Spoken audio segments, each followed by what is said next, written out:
What's up, fight fans? Welcome to the UFC 229 live stream brought to you by SB Nation Combat. My name is Flying Brian J. Thank you so very much for being here. What my goal for this stream is to give you the best play-by-play that I can possibly muster up. I want you to feel like you are listening to the UFC 229 pay-per-view on the freaking radio. This event, of course, is headlined by Khabib the Eagle Nurmagomedov, who is the current UFC lightweight champion of the world, and the notorious Conor McGregor.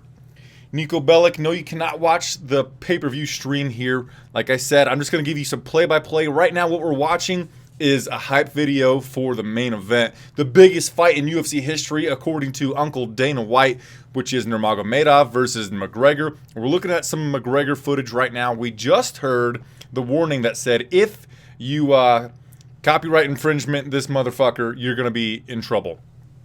So there is that. If you take a look at my stream here, I'm going to show you the score. I'm going to score the fights as we go. When we get to the main event, I'll give you the 5-round there. I'll tell you what round it is by highlighting these red dealios at the bottom here. So there's possible 5 rounds.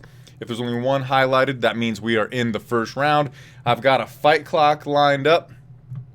So if I just start this son of a gun, the fight clock will count down so that you know where I'm at in the fights. I'm 45 seconds behind real time because I watch on UFC Fight Pass or UFC.tv. And then you're 45 seconds behind me. So you're going to be, like, what is that? A minute 30 behind real time. So that's why I put up the fight clock so you can know where I'm at while we are talking about the fights. Also, in between fights, I'll be looking at some, well, during the fights, we can be looking at some stats. Like, this is the fight rhythm that just happened. Just dropped my phone. This is the fight rhythm between Sergio Pettis and Jussier Formiga. Pettis was in the red corner, Formiga in the blue corner. So we'll be looking at some stuff like that as we go on through this event. We can, I'll show you various things. We can move it over, see some things there. Anywho. Thank you so much for being here. If you could give the video a thumbs up, it would mean an absolute ton to me because I know there's going to be a lot of people showing up that think that this is an illegal stream. Thumb it down just for that reason. So thumb it up while you can and show your appreciation for me spending my 65 hard-earned dollars to bring you guys a legal and free alternative to keep updated with Nurmagomedov versus McGregor tonight at UFC 229. Kyle Richmond says 26-1. He is picking the notorious Conor motherfucking McGregor. We are about to watch. Let me pull this up. We are about to watch Michelle, the Karate Hottie Waterson versus Felice Lil Bulldog Herrig. Let's go over the tail of the tape if we can. While we can. Michelle Waterson is 15-6. Felice Herrig is 14-7. Herrig is 1 inch taller. She has a 3-inch reach advantage with the arms, 1 inch with the legs. Both women weighed in at 115 pounds. Michelle Waterson is the number 8 women's strawweight in the world, and Felice Lil Bulldog Herrig is number 9. The odds have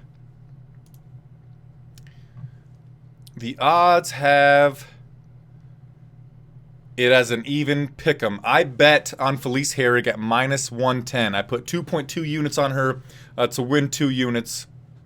So I'm, in my heart of hearts, I'm cheering for Felice to get the victory because, well, I've got some money on it. But I'm going to call the fights true to form. I will have no bias when I call these fights. I'm going to try not to cough too much. I've got a cold, so I'll probably be clicking around a cough drop in my mouth from time to time. But I'm going to try to watch in the comments so that we don't have any bigotry, any racism, anything like that. Please keep that to not even a minimum. Don't fucking do it. Okay, that would be great. 1 second. Drop my G-dang phone. Okay. John Anik just said to Joe Rogan, if Joe Rogan says this is the greatest fight in UFC history, that is enough for me. Joe Rogan said this is a massive international event. He's talking about Khabib right now. He's a world-class guy. He makes world-class guys seem like peons. But there's that. While we watch these fights, I'm going to drink one beer. And I'll probably save most of it for the main event. I'm going to keep my wits about me to give you guys the best possible play-by-play until the main event, where we will see undefeated Nurmagomedov versus the biggest personality in mixed martial arts history, perhaps the most important personality in mixed martial arts history, one of the most devastating strikers in UFC history, the notorious Conor McGregor. Right now we're watching a hype video where Nurmagomedov knocked out Tavares and then took down now he's smashing Michael Johnson, smashing Iaquinta, submitting Michael the Menace Johnson, getting the belt wrapped around his waist after he defeated Iaquinta. Who are you guys picking to win the main event of the evening? Who are you guys picking to win the co-main event of the evening?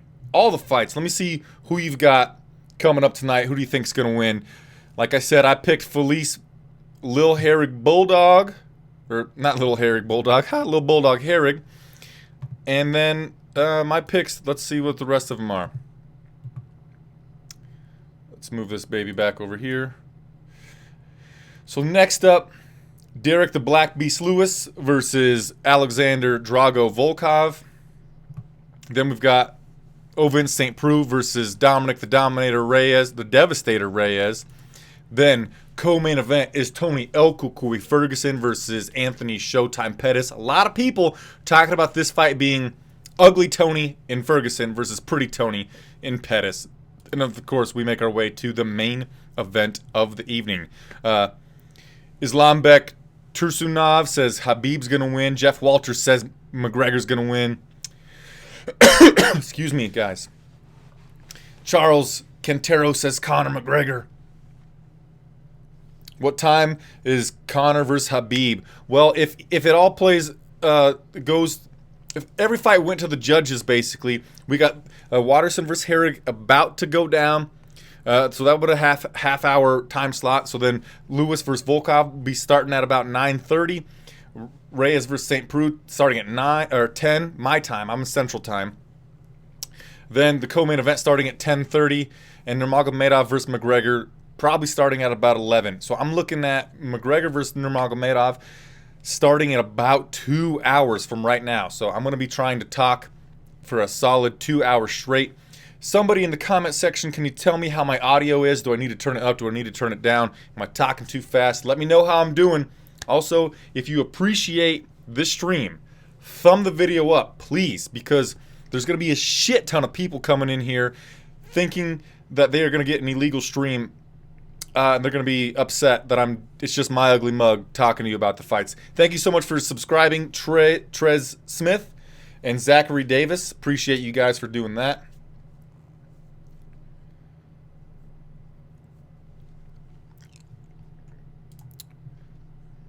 All right, as for the pay-per-view stream, we are still looking at some hype videos. Right now, John Anik is hyping Ovin St. Preux versus Dominic Reyes. Oh, that guy's got to get banned. Block. Block. No spamming, dudes. Thank you so much for subscribing, Ethan Kington. Appreciate you, my dude. Right now, we're looking at fucking Tony Ferguson being a real goofball in a suit, wearing headphones, practicing his funky movement, also half dancing. Man, he's a weird ball. Thank you for subscribing, Necros29, Mrak, Mcars S, Abdul Rahman Awad. I can't see the end of it. I'm sorry, dude. Colson, Tom Giglio, and Maher Albala. I appreciate all of you for doing that. I appreciate you all for being here. We are still watching some hype video about this event. Right now we're looking at Anthony Pettis warming up in the locker room. He's getting ready to fight, of course, the weirdo in Tony El Cucuy Ferguson. Now we're looking at a freaking advertisement, which this video is brought to you by SB Nation Combat, which includes websites such as BloodyElbow.com and also MMAmania.com. We're going over the rules of the Octagon, which are 3 judges score the bout. Bout duration is 3 5-minute rounds. Main events and championship bouts, which we have one of them, is 5 5-minute rounds. Round winner gets 10 points. The opponent gets 9 or fewer. It's based on effective striking, grappling, aggression, and octagon control in that order, which I will be scoring these fights as we go. Hopefully, I can be hitting some of that. See what I just did there? Mook G. What if he wins the first round? Wouldn't that be something? Oh, I missed a bunch of subscribes. I'm sorry, guys. Gang Gang, Nick Wilson, Satria 1998, Jad, Tar, Jerwat, Corey Baker, Bassam A, Walked Crayon 960. Thank you so much for subscribing. Appreciate it, my dudes. Okay, we are getting ready to have Michelle, the Karate Hottie Waterson, walk to the Octagon along with Felice Little Bulldog Herrick. I believe Herrick will be in the blue corner. But we're going to watch the hype video for these gals now.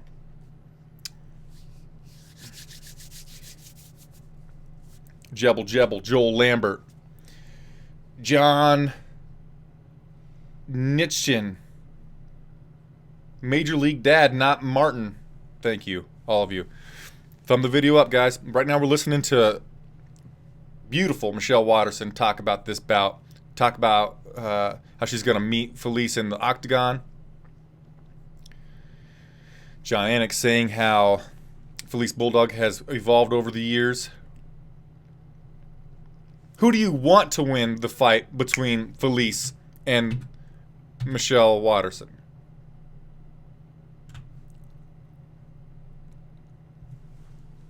Felice says at the end of the night, the better woman is going to win.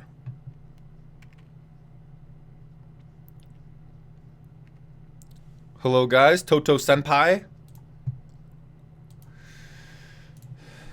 All right, we're looking at submission victories for Michelle Waterson over Angela Magana and Paige Van Zant. Also, her last victory was over Cast Iron Courtney Casey via decision. And she promises that at UFC 229, Khabib versus McGregor, we're going to see the best version of her we've ever seen. Felice is walking to the Octagon right now, and she's walking out to a little bit of Steve Perry, a little bit of Journey. Don't stop believing, my friends. While I've got your attention, please share this video on your favorite social media outlet and tell your friends, hey, come over here. This guy's doing a pretty good job keeping us informed on UFC 229. It's free. He paid his $65 to do this for you, so let's help him out. Go over there, subscribe to his channel, thumb his video up, and then maybe his bosses will think that he's doing a decent job. Felice Herrick, is in the Flying Brian J SB Nation Combat prep point. She has removed her shirt, and she has taken off her pants. Of course, she has shorts underneath of them. She's about to get Vaseline put on her face.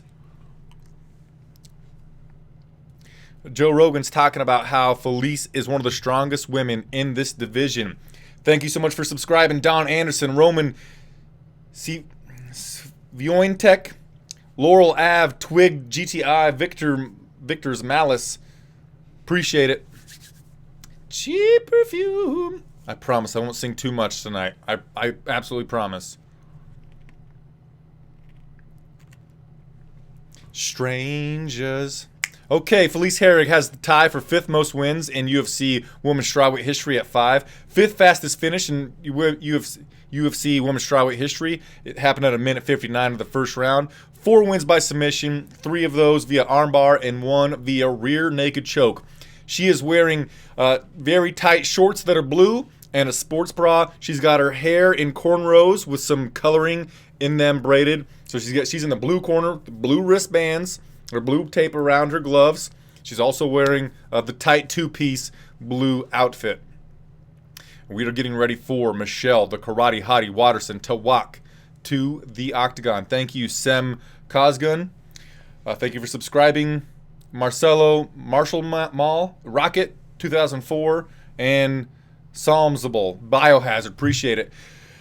The Karate Hottie, fighting out of, no, born in Aurora, Colorado, is making her way to the Octagon. She is wearing the Muay Thai headband. Got a very serious face on. She means business as she makes her way to the SB Nation Combat. Flying Brian J. prep point, and she's in it. She's going to remove the top layer of her clothing. She took off a jacket, and then she has a Reebok shirt underneath of it that has the 25th anniversary logo.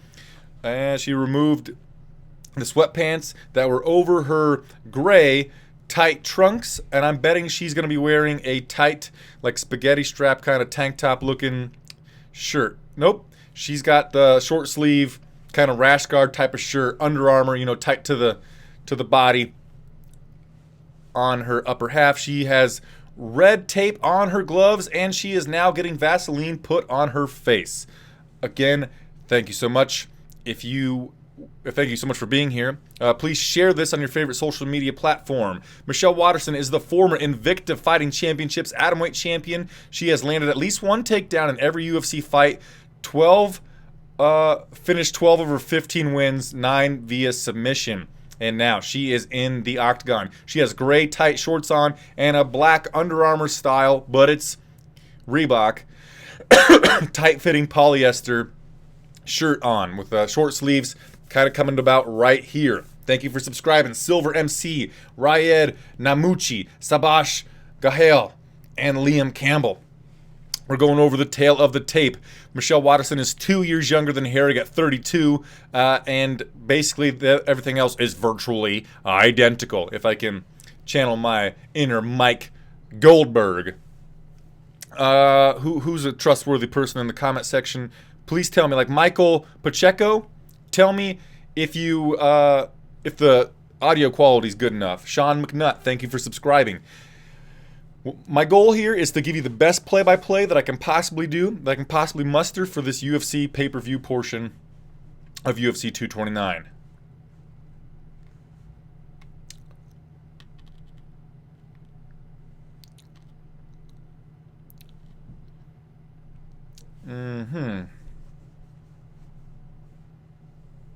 Thank you, home bronies. Cody Gralla, thank you for subscribing. All right, we're going into the blue corner. She stands 5'4" tall, weighing 115.5 pounds with a professional record of 14 wins, 7 losses, fighting out of Crystal Lake, Illinois. She is the favorite at -110. Her name is Felice Lil Bulldog Herrig. And now fighting out of the red corner. This woman is a mixed martial artist, holding a professional record of 15 wins, 6 losses, stands 5'3" tall, weighing in at 115 pounds. Fighting out of Albuquerque, New Mexico, she is a 100 underdog, the Karate Hottie, Michelle Waterson. McGregor has not fought yet, as you can see.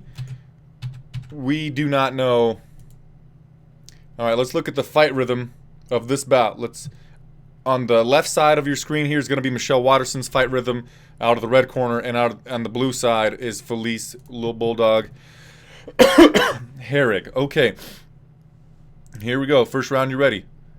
Fighter, you ready? Fight. Okay, they meet in the center of the octagon. They do not touch gloves. Bulldog steps forward. She hits Waterson with an outside low kick. Both women are fighting out of the orthodox stance. Felice is the one moving forward. She just hit Michelle with a body kick to the left side.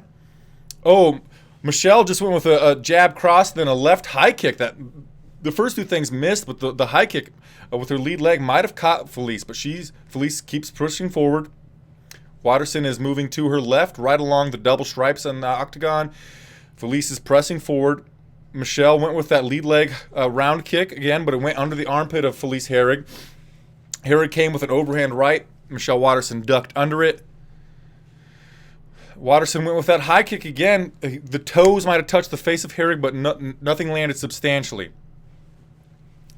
The crowd is starting to woo. Ric Flair is in the house. Michelle's now in the southpaw stance. She went with a stepping front leg side kick to the body of Herrig out of the southpaw stance. Ooh, stepping sidekick to like the neck just landed. Some sweet chin music almost landed for Waterson on Felice Herrig. Waterson now backpedals to her left. She is now back in the orthodox stance. She went with kind of a flip kick, a front kick to the face of Herrig, but it was not in range. Waterson moving to her left. Now she switches stances to the southpaw and moves to her right. She eats She ate two outside low kicks from Herrig. Stepping side kick to the thigh lands for Waterson. Waterson in the southpaw stance. Felice Herrig in the orthodox stance. Herrig is pawing a jab out there. Herrig just went with a right straight to the body. Hook over the top. Might have landed on the head of Waterson. Waterson tried to keep range again with a stepping side kick to the body. Waterson moves back into her right. Waterson is doing really well with her movement right now. Lateral movement. Herrig is trying to... She's kind of plotting. She was just kind of side skipping to move forward on Waterson. But I think Waterson's doing a better job of keeping range, moving at distance, keeping Herrig guessing. Right now, that's what it feels like to me. Okay, Waterson in the southpaw stance. Felice went with a front kick that was nowhere close. Waterson was at range, and she went with a quick stepping side kick to the thigh that didn't land substantially on Herrig, but it was a cool technique that she tried to use there. Waterson's moving to her right. She's on the outside of the double stripes. Herrig's on the inside of the double stripes. Herrig is pursuing. Herrig just landed a lead left. Well, she threw the right first, but then the left hook behind it, and the left hook landed, not substantially. Both women are now in the orthodox stance. Waterson just landed an inside low kick on Herrig. I forgot to start the fight clock. I'm sorry about that, guys.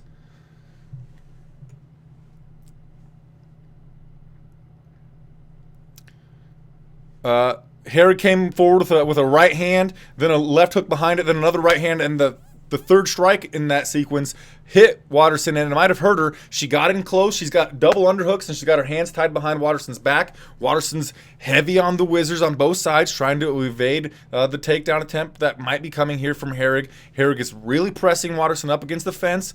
Waterson has spread her legs wide to keep her wide base. Now, Herrig does not have the double clamp, or the double underhooks and the clamp behind the back. Waterson warded that off. She was having wrist control on Herrig, but now Herrig has her right hand on Michelle Waterson's left hand, holding her wrist control. But basically in this position, it's Herrig pressing Waterson up against the fence, and they just traded knees to the body. Waterson went with the 50-50 plum clinch on the right side, tried to scoot out with it. No dice. Herrig still has the left underhook, but Waterson is framing off with her left hand and just hit Herrig with a little bit of an elbow, but Herrig is still pressing her up against the fence right in front of a Modelo logo. Herrig looks to be kind of trying to drag Waterson off of her center of gravity. She might be looking to pull this thing to the ground. I think Herrig just clasped her hands behind the back. She pulls Waterson away from the fence, turns. She's going to look to trip on the outside. She looks to trip on the outside, both sides on Waterson, but Waterson kept her hips away and backed up to the fence, almost on the opposite side of the cage. Good takedown defense from Waterson. Way to get her hips out of there and scoot back to the fence. Now we're up against the fence on the opposite side. Herrig has her double underhooks and her hands clasped behind the back. She's just kind of pushing Waterson up against the fence. Waterson's hitting her with a couple of left hands to the face. Nothing substantial landing. The girls trade high knees to the body. They break the clinch, and as they do, Waterson hit Herrig with a right as she exits. I think I'm going to give that round to Waterson. Wow. The fight rhythm didn't work. I'm sorry, guys. Fight rhythm didn't work. I'm giving that round to Waterson, but we can do this a little better. I'm going to move this over here. Total strikes landed 19-19, and Herrig had 1:43 of control time. Gosh, it just didn't feel like she was doing anything substantial. But based on that stats, I'm going to give it to Herrig instead. I know, you know what? I have the right to change my opinion, and I'm going to give that round to Felice Herrig. Let me make sure I can...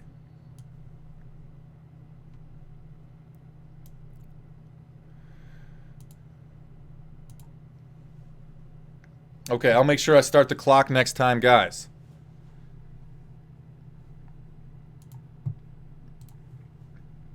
All right, second round, here we go. All right, second round. The girls meet. Waterson goes for an underhook. They're in the 50-50, but now Herrig once again had double underhooks. They break the clinch. Waterson circles to a right. We are in the very center of the octagon. In the clinch again. Herrig's got an underhook on the left side. Waterson's keeping her arm away from being able to get the underhook on the right side. Herrig presses Waterson up against the fence. Dominic Cruz is saying how much stronger Felice Herrig looks right now than Waterson. Herrig's got the underhook on the left side. She's pressing Waterson up against the fence right in front of a Harley-Davidson Motorcycles logo on the edge of the cage in the corner. A couple of knees from Waterson landed with her back against the fence. And right after Felice had landed a knee to the body, Waterson kind of circled out and was able to get her back off the cage. But then after a brief flurry with some exchanges in tight in the phone booth, Herrig once again in tight on Waterson. She's got the right underhook now and the left plum clinch and just pressing Waterson up against the fence. This reminds me of, a lot of people talk about how Waterson is the former atomweight champion in Invicta, and they think that she might be perhaps a little bit too small for the women's strawweight division in the UFC. And she's getting kind of bullied right now at about a minute and a half through the second round here against Felice Herrig. Herrig has the left underhook on Waterson. She gets the right underhook too, but Waterson framed off a little bit with a forearm. She hit Herrig with a forearm shiver with her left arm. Knee to the body from Waterson. And Waterson, with a whizzer on the right side, was able to reverse out, press Herrig against the fence, and then hit Herrig with a right hand as she exited the clinch, backed up, and then hit Herrig with a lead leg round kick. Oh my gosh. Herrig kind of pressed forward, went with the double underhooks again, and Waterson judo tossed her onto the mat, and now Waterson is on top of Felice Herrig. She's in the half guard. Nope, not anymore. Herrig was able to get her right leg into three-quarter guard. As I say that, Waterson passes into half guard. We are on top of a Harley-Davidson logo. Waterson is framing off with her left arm, the forearm on the neck of Herrig, and she just hit her with a posturing elbow. Not a posturing, but a pressing down elbow. Couple more elbows in the face of Herrig. And after she hits her with the forearm shiver and the elbow on the face of Herrig, she's ending it with the forearm going onto her throat. That cannot be comfortable for Herrig. We're still in the half guard position with Waterson looking to go to side control almost. She's got her right leg in the guard of Herrig. She's looking to extend her legs out really long to kind of control the right arm of Herrig, if you can imagine. She does that briefly, and she's going to keep doing that the elbow thing. She's got her arm on the throat of Herrig. Herrig's able to get her chin underneath of it. Herrig is controlling the posture of Waterson to minimize the damage that Waterson can do with the ground and pound. But on the opposite side of the half guard, Waterson is ripping to the body on Herrig. What a beautiful takedown that was by the Karate Hottie. When it looked like Herrig was starting to get a little bit tired, when Waterson was able to reverse out of that clinch, then hit her with a lead round kick to the head. It looked like Herrig was like almost desperate to get that takedown or desperate to get back in the clinch. And as she really went in to get those double underhooks, Waterson used her momentum against her and tossed her on her back. And we're currently in basically that same position. Herrig just now was able to get her right leg in and out. Herrig has Waterson in the full guard. Waterson is in Herrig's full guard.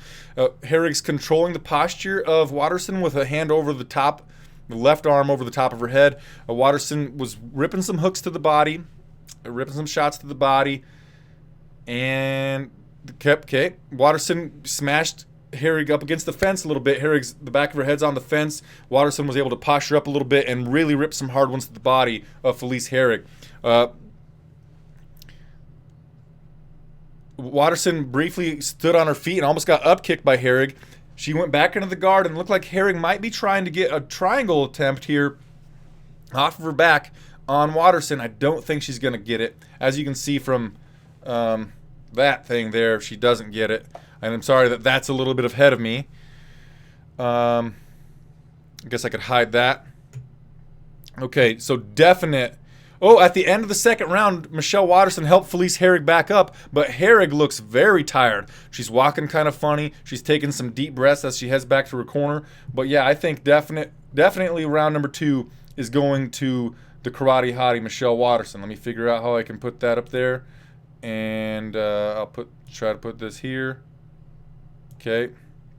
There we go. And we're getting ready for round number trace. I promise you I will not forget to start the clock this time. Thank you for subscribing. I apologize that I cannot pronounce your name. Sacha Perez, thank you so much for subscribing. Mike Thompson, John Polakar, Sacha Perez, did I already say that one? Thank you so much for subscribing. I really, truly appreciate it. So in some highlights, Waterson, as she exited that clinch with a right hand to Felice, then she backed away, hit her with that lead leg, a high kick, and we're getting ready for round number 3.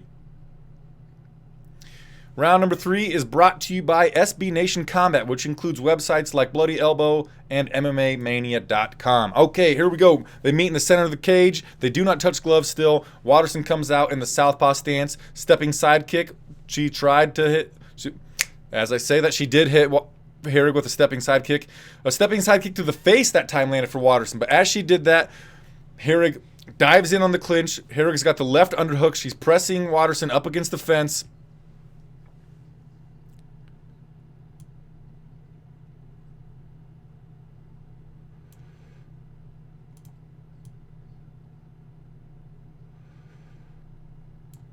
I'm going to go with that. Okay, Waterson in the southpaw stance. Went with a stepping side kick to the body of Herrig, but did not work. Lead leg. Herrig went with a lead leg kick, but then Waterson went in to do the head and arm throw takedown on Herrig. It looked like she almost had it, but Herrig was able to ward it off and get on top of Waterson. Herrig is in Waterson's guard right now, but Waterson is pulverizing Herrig's face and head area with some elbows from the bottom. So even though Herrig's on top right now, it seems like Waterson is doing the damage. Waterson with the short left to the head of Herrig. Herrig's just kind of holding position. She's just holding Waterson down. Waterson elongates her body, gets the head of Herrig away from her, and once again is elbowing the crap out of Felice's head. So right now, in my opinion, Waterson is winning this fight off of her back. Or like she's winning this exchange, this moment off of her back.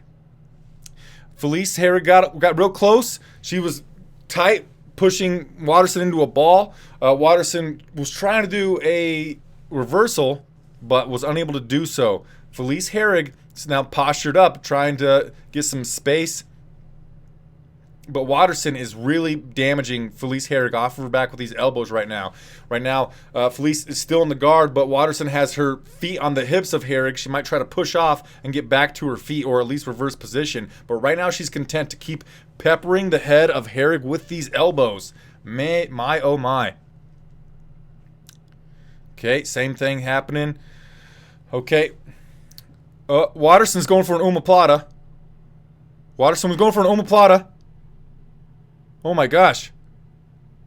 Okay. Oh, she didn't get the omoplata, and Herrig was able to get out of it, back into the full guard of Waterson, but pretty neat exchange there. Still, Waterson elbows off of her back, doing a really good job. We're in kind of the center of the octagon, we're inside of the double stripes. Waterson once again has her feet on the hips of Herrig and making up. And Jason Herzog, the referee, has the ladies stand up, and we're back on the feet fighting. Waterson has the momentum in her corner. She dives in on a single leg. She lifts it up. She goes for like a high tree. No dice. Now she's got double underhooks on Herrig. Now we're in the 50-50 underhook, overhook guard. Herrig presses Waterson up against the fence.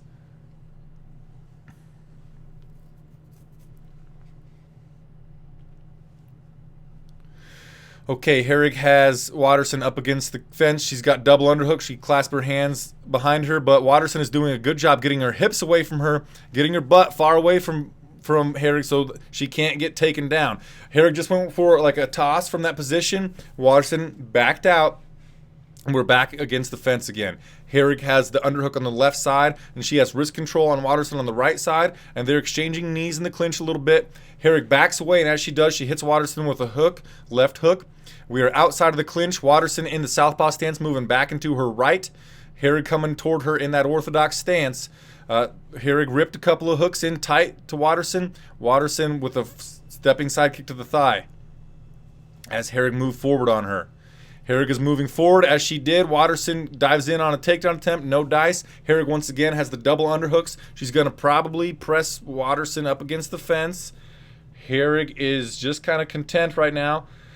As they exited the clinch, Herrig got Waterson with a left hook. Oh! Push kick to the face just landed for Michelle Waterson. Man, we're in the clinch, and knee to the body landed for Waterson. She backs out away from Herrig. My goodness. Good exchange there for the Karate Hottie. Karate Hottie throws a front kick. Missed it, but then a stepping in right hand landed on Herrig. They get into the clinch again, 50-50 clinch. They're in that. Waterson hit her with a right hand to the face, knee to the body. Herrig returns with a knee to the body. Herrig presses Waterson up against the fence. As we were going there, a right knee to the body landed for the Karate Hottie, Michelle Waterson. We are in the clinch. Waterson got Herrig with a checking right elbow as they exited the clinch, and that is the end of the fight. I am going to score it 29-28 in favor of the Karate Hottie, Michelle Waterson.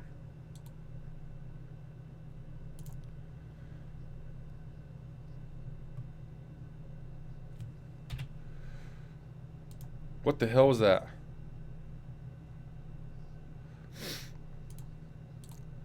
Copy.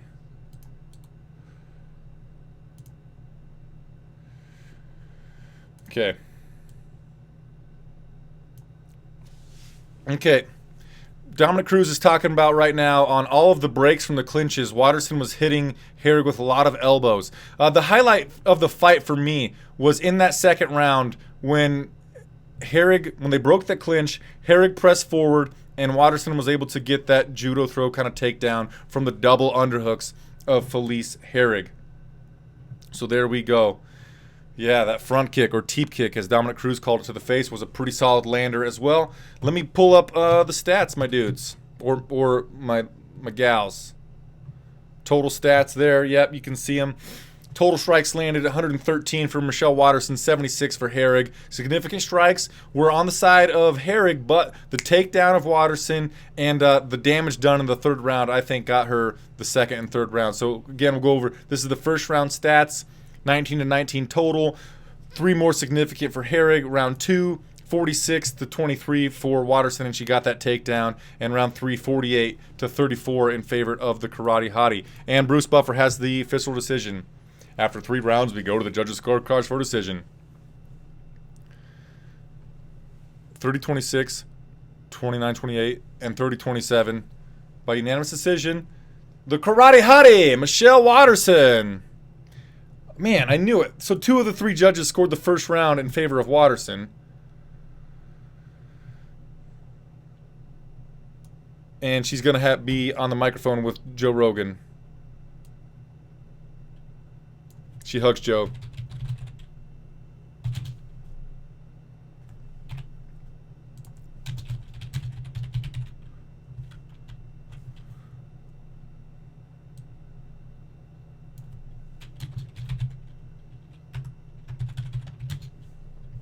She says that she's not happy that people are talking about who's in contention for the title, and she's mad that she's not in the talks for the title.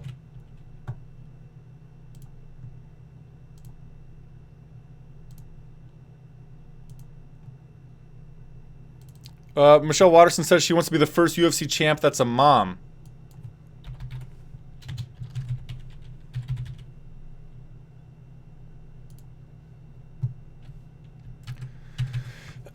Joe Rogan says that she's going to be moving toward that elusive title shot. She says she's been in this game a really long time, over a decade. She thanks Felice for taking the fight. She says she is happy to share a part of her life with Felice Herrig.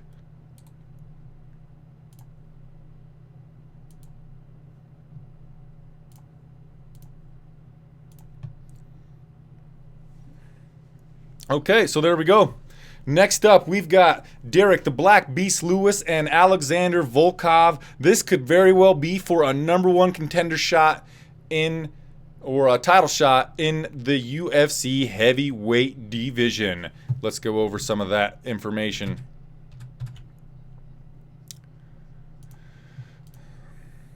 Okay, so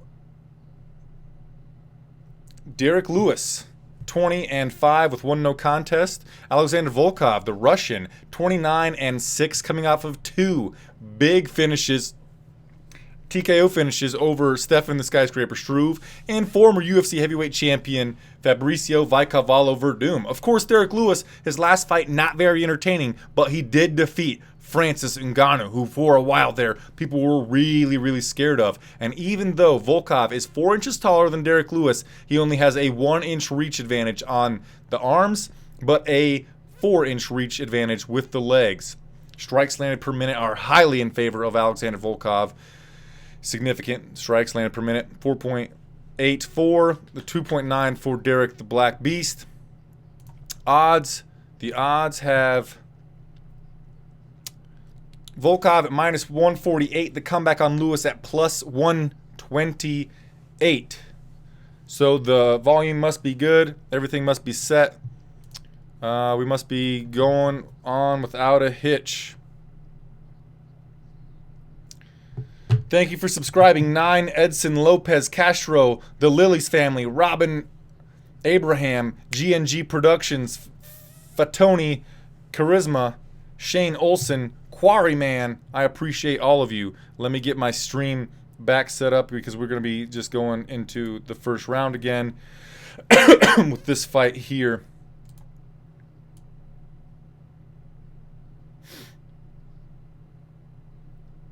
Look at that there. Okay, if you haven't already, please give the video a thumbs up. It would mean a lot to me because there's going to be a ton of people coming in here thinking that this is an illegal stream and just finding my ugly fucking face. So if you could thumb it up, you know, that would help me out a lot. The bosses would think that I'm not doing too bad. Looks like I've got a couple of people to block in here. No spam, Donkersons. I'm reporting that shit as spam. Report. Okay. Shudu Hardy, this is radio commentary live. That's basically what I'm trying to do. I'm trying to make it seem like you are listening to this pay-per-view card on the radio, but with, you know, some, I'm looking over here because it's where it is for me, but it's over here where I've got some information to help you out visually, to visualize what I'm saying with just audio only. Thank you for subscribing, Jeremy Davis, Stephen Bridgman, Icy Wind, Dozy Tap. Appreciate it. Okay. I think we're going to look at a little bit of a hype video for Lewis versus Volkov. Alexander Volkov, of course, is the former Bellator heavyweight champion of the world, which is, you know, a pretty big deal. Also, he beat the former UFC champion, which is a pretty big deal. Some people think that Derek Lewis is boring because, you know, he only throws when he decides to. He doesn't throw back when his opponents throw at him. He just has these weird bursts of energy, or he might do nothing at all. But I think he's an exciting fighter. And how often do you see a guy that looks like he does throw jumping round kicks? Fucking flying knees. It's just crazy stuff, man. He also seems like a decent human being because he was helping people during the Houston flood. He had his gigantic dually pickup, saving people who were stranded in the water. And I don't know how you don't like Derek Lewis, but that's just me. Thank you, homebronies. I appreciate it. So right now it's 9:45 my time, and I think that Conor McGregor will be fighting at about 11 o'clock my time, or 11:30. So I'm thinking Conor McGregor versus Khabib Nurmagomedov will be happening in about an hour and 45 minutes from right now. We're watching some highlight videos, some highlights of Derek Lewis knocking out Travis Brown, knocking out Marcin Tybura, knocking out Gabriel Gonzaga. Yeah, Conor McGregor, I think, will be happening in about an hour 45 minutes. Making his way to the Octagon right now is Alexander Drago Volkov. He is the number 5 heavyweight fighter in the world. 5? Really? That far down? That's weird. So at UFC 226, when Daniel Cormier knocked out Stipe Miocic, Volkov actually weighed in as an alternate for that fight. So that's telling you right there how highly the UFC thinks about this guy and where he is at divisionally in the rankings in the heavyweight division. He's right there on the cusp of a title shot. And if it weren't for Brock Lesnar coming in and fighting Daniel Cormier, you could really say that, well, and then John Jones could come in and fight Cormier at heavyweight. But anywho, this guy's deserving of a heavyweight title shot. It's just we've got a bunch of like money fight stuff keeping this man from actually getting that chance at the gold strap. Right now, he is in the SB Nation Combat, which includes websites such as BloodyElbow.com and also MMAmania.com. Prep Point, also the Flying Brian J Prep Point. He's getting Vaseline put on his forehead. He's wearing white trunks, black trim. They're kind of like board shorts. He's on a 6-fight winning streak. He has 15 first-round finishes, and 20 of his wins are via KO or TKO. I'm sorry, I'm not keeping up with the subscriptions, my dudes. Abraham Sasson, Loring, Andres Mendoza, Anonymous, Jung Seo, Multi-Anonymous 73, Tony Lee 1964. Thank you so much for subscribing. I appreciate it. I've got a...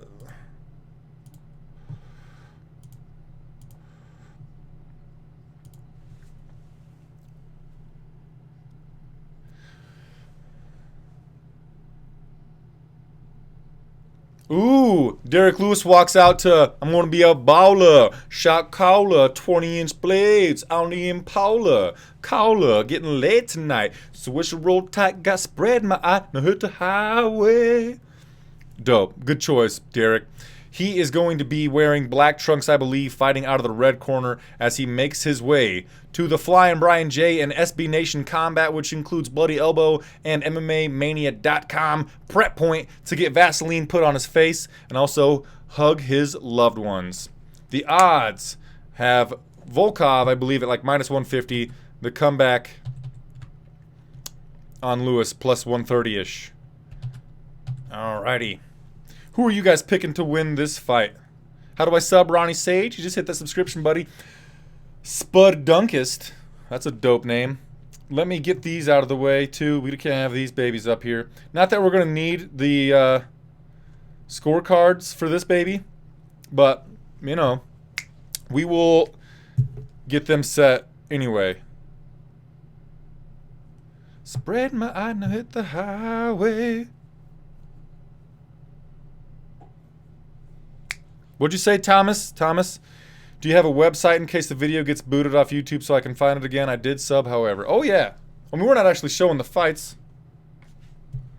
I better check and make sure that I'm not doing anything illegal or whatever.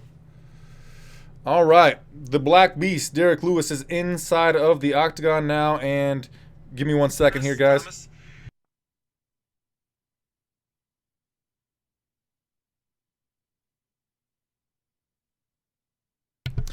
All right, looks good. I think we're doing fine. Okay, the age of the fighters is 33 years old for Derek Lewis. Volkov is 4 years younger. He's also 4 inches taller at 6'7". Derek Lewis weighed in at 265.5 pounds and Volkov at 251. Bruce Buffer now has the microphone. Excuse me 1 second while I put in a cough drop. I feel a cough coming and I want to minimize that, guys, or minimize that for you guys. What's up, 850 Walsh? You doing commentary? I am. Big Balls Destroyer, it's just me talking. Thank you, Shudu Hardy. Alexander Drago Volkov. I'm going to take a quick sip of beer, my friends. 1 sec, not too much. It's delicious. Fighting out of the red corner, a brawler with a professional MMA record of 20 wins, 5 losses, and 1 no contest. He stands 6'3" tall. Excuse me. Fighting out of Houston, Texas, he is a huge, scary man. Derek the Black Beast Lewis. All right, let's get it popping, my dudes. Oh, don't you let me forget about starting the fight clock. Here we go, our referee in charge, Herbis Dinas, the refereeus. Brittany Palmer with the thing, blew us a kiss. Thank you, ma'am. I'm just trying to... And let's do it. Here we go. Okay, they meet in the center of the cage. There is no touch of gloves. Both guys in the orthodox stance. Derek Lewis has like Muay Thai trunks, but they're just long-ass board shorts with slits up the side. They are black.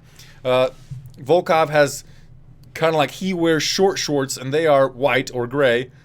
And Volkov also has ankle wraps on. Again, both guys in the orthodox stance.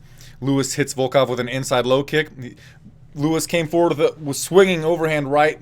Volkov easily got out of the way of that one. Volkov now pressing forward. Lewis moving straight back toward the fence. Just kind of decides to stop. A round kick to the body lands for Volkov, but very slightly. Just the toes hit him. Volkov had his back to the center of the cage. They're kind of feinting, looking at each other, feinting, looking at each other. Derek Lewis goes for a jumping switch kick. That did not land, but I love seeing those. I don't think it's very good for his cardio. Round kick lands for Volkov. Then a right straight. Volkov's about to finish Derek Lewis. Derek Lewis is covering up. Lewis tries to clinch. Knee to the face for Volkov. Left 1-2, 1-2, 1-2 lands for Volkov. Derek Lewis tries the big old swing in right hand. Volkov backs away from it. Okay, Derek Lewis is moving back into his left. Volkov is shutting him down. Lewis went with an overhand right, countered by a right straight from Volkov. Volkov now has him turtled up against the cage. He's kind of trying to hit him with a flurry.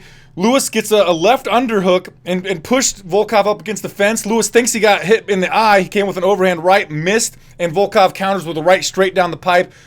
Lewis is moving back to the fence. Now both guys are complaining of eye pokes. Nope.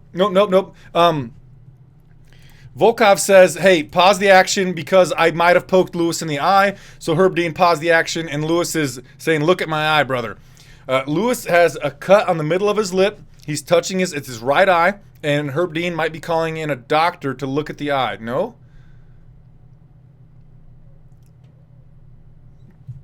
Herb Dean says, Volkov, why are you stopping the fight? Volkov says it was for some reason. Herb Dean says, it's time to fight. Let's fight. And the fight's back on. Volkov has his back to the center of the cage. Both guys in the orthodox stance. Volkov has a manatee tattoo over his shoulder blades. Irregardless, Lewis moving back into his left. Left round kick to the body, then a lead hand to the body of Lewis lands for Volkov. Lewis tried to step forward, and Volkov kind of with the stepping side kick to keep Lewis at bay. A stepping jab landed on Lewis from Volkov. John Anik says that the truck said there was no eye poke, so... Wow, okay. Anyway, Lewis goes in for a takedown attempt, but Volkov got his arm under the chin of Lewis and just pressed Lewis back, and now Volkov is on top on Lewis in half guard. Might be able to easily pass because his knees almost already past the guard of Lewis to step into mount, but Lewis just kind of muscles himself with an underhook back to his feet. And we're standing again. Lewis stepping in, right punch on Volkov. Volkov sustains it. They get in a clinch, knee to the body from Volkov on Lewis, but there was a solid little flurry from Lewis. Volkov got double underhooks on Lewis, outside trip, got him to the canvas. Volkov has Lewis in side control, and he's raining down some elbows on the skull of Derek the Black Beast Lewis. Lewis is doing a decent job trying to control the posture of Volkov. Volkov hit him with a knee to the body from side control. He's on the right side of Lewis's body. So that means his left elbow is on the head of Lewis, and he's just kind of grinding his elbow into the jaw area of Lewis. Not doing too much right now. Not much happening. Knee to the body, or elbow to the body. Elbow to the body. Elbow to the body from Volkov, then an elbow to the face. From Volkov on Lewis, another elbow on the head of Lewis from Volkov. Couple of them. Lewis just goes to get back to his feet. Volkov takes the back of Derek Lewis. Volkov has the back of Derek Lewis. He's got both hooks in. Volkov has his back on the canvas with Lewis basically in his lap on on top of him, of course. Lewis is doing a really good job controlling the right wrist of Volkov. Volkov's trying to wiggle it out. But a couple of ground and pound strikes from the back, from the bottom, from Volkov. Lewis, with that wrist control, was able to get up and get out. And now he is on top of Volkov in the half guard. And Derek Lewis is very dangerous with this ground and pound. Elbow to the head of Volkov, then a swinging right. Volkov is able to Derek Lewis is standing and just swinging huge punches at Alexander Volkov. Volkov is now using his legs to kind of keep Lewis away, but this is a dangerous position for Alexander Volkov. Again, Derek Lewis kind of tried to fall back into the guard, get more ground and pound, but the long legs of Alexander Volkov was able to push Derek Lewis off of him and evade that vicious fucking ground and pound from Derek the Black Beast Lewis. As Lewis goes to his corner right here, the cut man kind of helping him to his stool. Lewis is shaking his head, and he's very disappointed in his performance in that round. It wasn't a terrible performance, and he did have a lot of success there late, but I think we have to score that round for Volkov. Let me see the stats. I'll bring the stats up for you guys. So, round one. Let me just, I'm going to try to cover up that clock, but there we go. 32 total strikes landed in the first round for Volkov. 24 of them significant, 1 takedown. I think easily scored for Volkov. Let me make sure I can tell you that this is going to go to round number 2. Excuse me.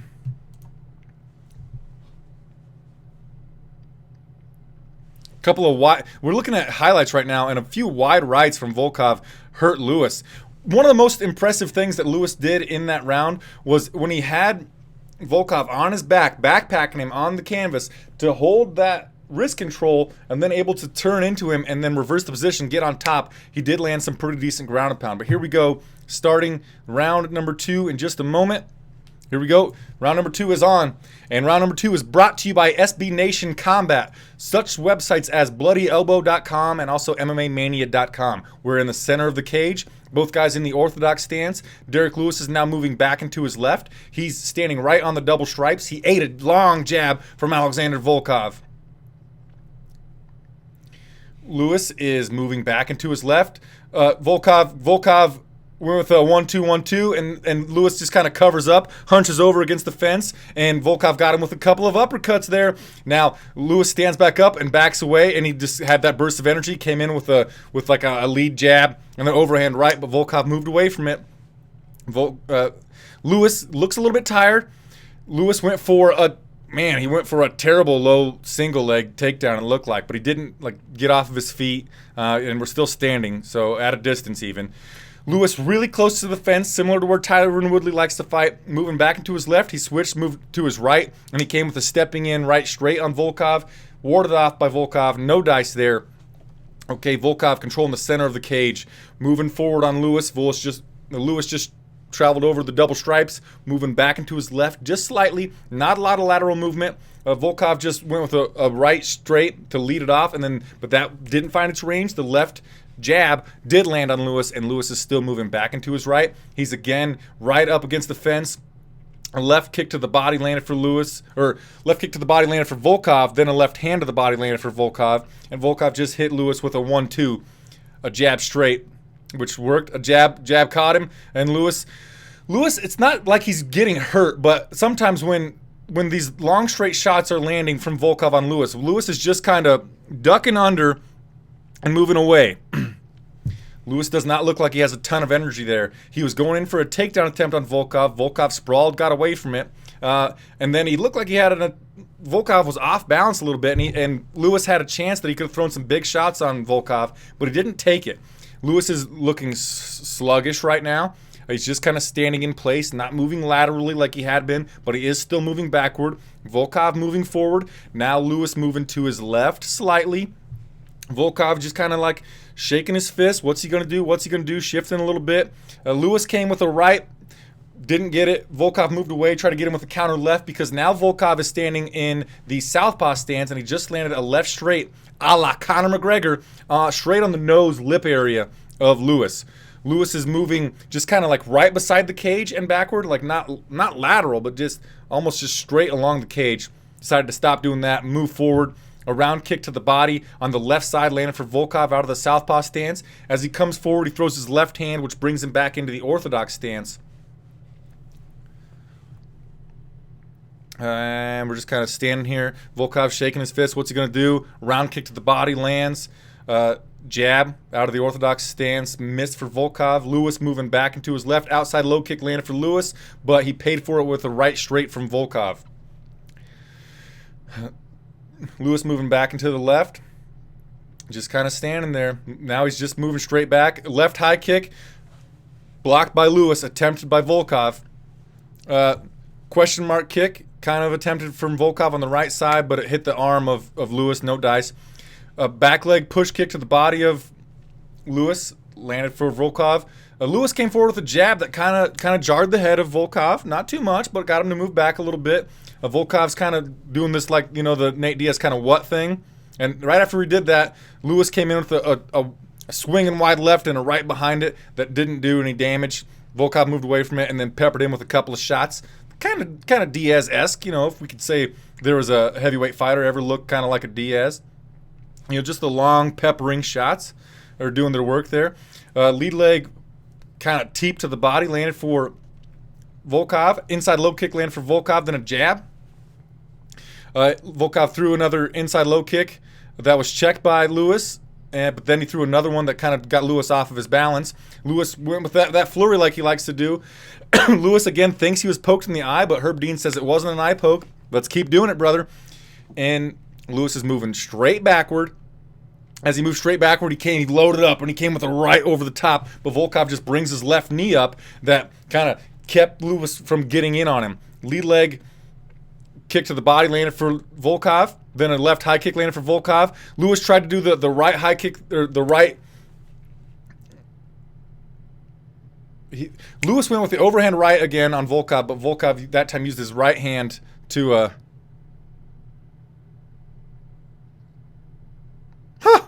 Volkov dropped his mouthpiece, and he asked Herb Dean to pick it up. Then Herb Dean gave it to him to put in his mouth, and Volkov's like, "You put it in my mouth," and he's like, "You mean it's Derek Lewis's?" And Volkov's like, "No, that's mine." But yeah, clearly that was another Volkov round.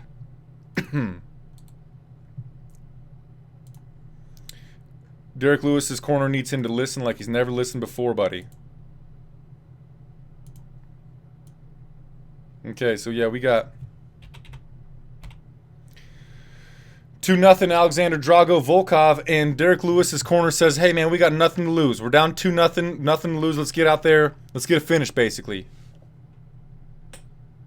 Are you calling me a stuttering prick, Jake Eckert? I'm not stuttering too much, am I? Shoot. I stutter occasionally. Fine. Stuttering Stanley. Okay, we're getting ready for round number 3. Let me get this up here, guys. Round 3 is brought to you by SB Nation Combat, BloodyElbow.com, and also MMAmania.com. All right, getting ready for round number trace, and it's on. They meet in the center of the cage. Volkov offers a 5. Lewis accepts said 5, and we are standing right in the center of the cage on top of the Monster logo. We're going to look for Lewis to throw some crazy shit here because he knows he's down, and he does this sort of thing. He's kind of like a heavyweight version of Yoel Romero, except for way less skilled. But you know what I mean? He gets a lot of finishes late because he just kind of waits, and then all of a sudden he's like, fuck this shit, I'm going to finish the fight. Inside low kick landed for Volkov. Left high kick blocked. Attempted by Volkov, blocked by Lewis. Volkov kind of did a shuffle step, like he was going to switch stances or come in with a shot, but didn't do anything with it. Derek Lewis is moving back into his left. Jab attempted from Volkov. Nothing doing.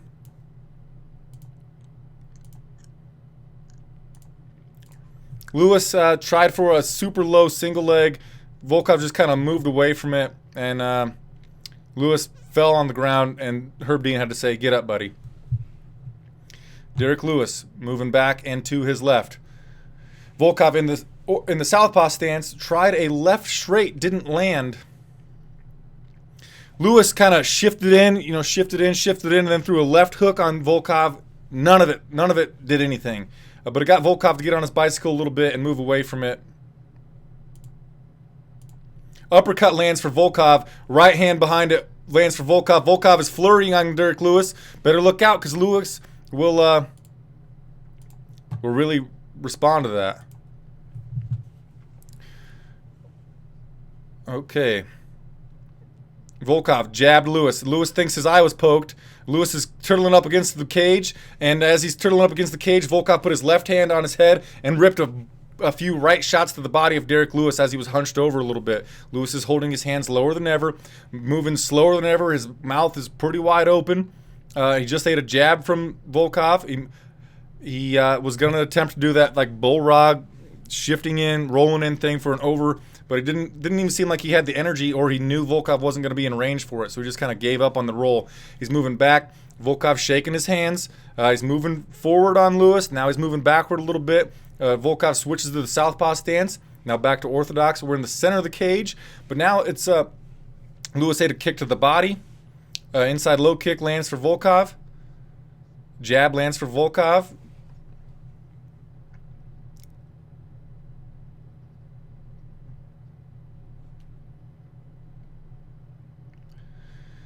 Inside low kick lands for Volkov. Outside low kick lands for Volkov. And Lewis just not doing a whole lot. Moving back into his left.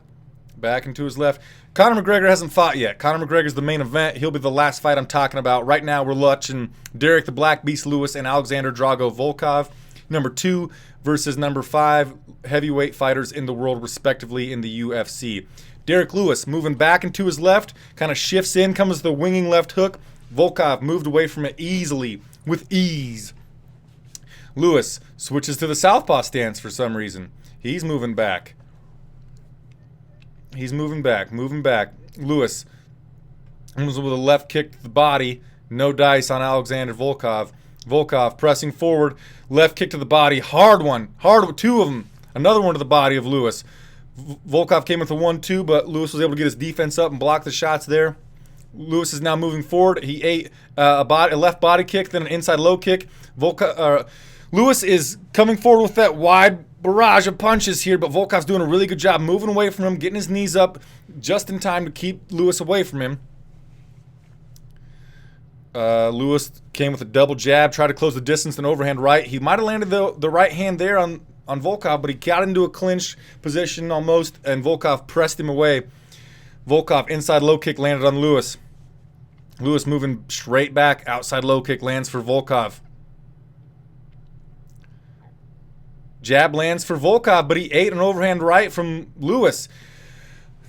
Volkov, with this 34 seconds about left in this fight, he should probably just, if I were him, I'd just keep Lewis at range. Don't give him the opportunity to land anything on you. Lewis landed a stepping in left hook. He tried another stepping in left hook, and Volkov landed the knee. Volkov just got his mouthpiece knocked out. Derek Lewis is grounded. Derek Lewis just knocked out Alexander Volkov with just seconds left to go in the fight after getting dominated forever. Jesus Christ. Overhand right lands for... Oh, I told you. Volkov should have stayed away from it. He should have stayed away from it. Teep and run. Derek Lewis just landed an overhand right on Volkov, sent him to the canvas, and then finished it with some ground and pound. The right shot knocked the mouthpiece out from Volkov. He goes to the canvas, and then Derek Lewis pounds him the fuck out. Knocked him out. And now Derek Lewis is laying on the canvas on his side, and the cut man is putting water on his head. The cut man's now helping him to his feet. My goodness. What in the Jeepers Creepers? Derek Lewis says that he's got heart. My God. He got dominated fucking for 14 minutes and 40 seconds. He got beat. Handily defeated for 14 minutes and 40 seconds. Lewis goes with the jab, kind of hit the chest of Volkov, overhand right, boom, hit Volkov's face, knocked the mouthpiece out. They're looking at it again, kind of just jabs the chest, and the right hand behind it, boom, fucked Volkov up, fell on his back. Jeez, peepers, Jeez McPeepers, overhand right, bam, Derek Lewis. My God. Dominic Cruz says it was like a Pez dispenser. Let's look at these stats. Let's look at these fucking stats. Total fight stats, 86 to 32 in favor of Volkov. A minute 48 of control time, 1 takedown. First round, 32 to 15 in a takedown. Second round, 28 to 9 in a takedown. Third round, 26 to 8. And he gets knocked out with 15 seconds to go in the fight. With 15 seconds to go in the goddamn fight. Wow.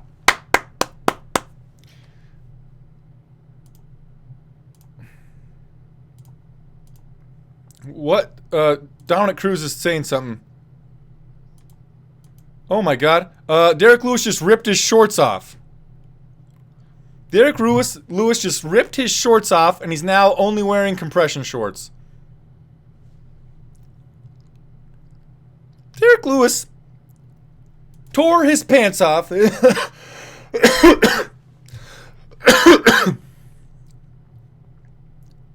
Wow.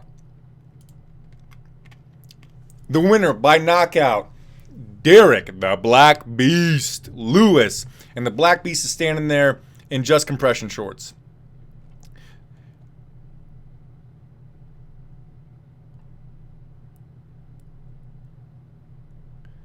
Joe Rogan says, "Why'd you take your pants off, Derek Lewis?" And he says, "My balls were hot." The commissioner says, "You have to put your shorts back on, Derek Lewis."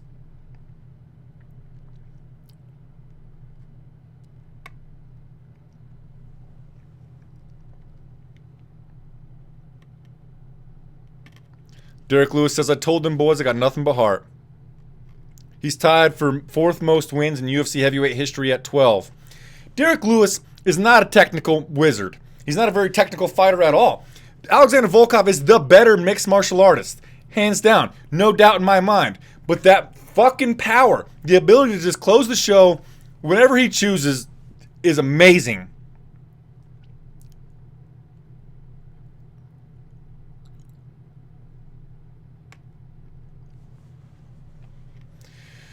Derek Lewis says that Donald Trump called him a couple of hours before the fight, and he says, "You got to knock this motherfucker out. The Russians are making us look bad on the news, so you got to finish this dude." And so he remembered that in the 3rd round and just went ahead and finished him, he says.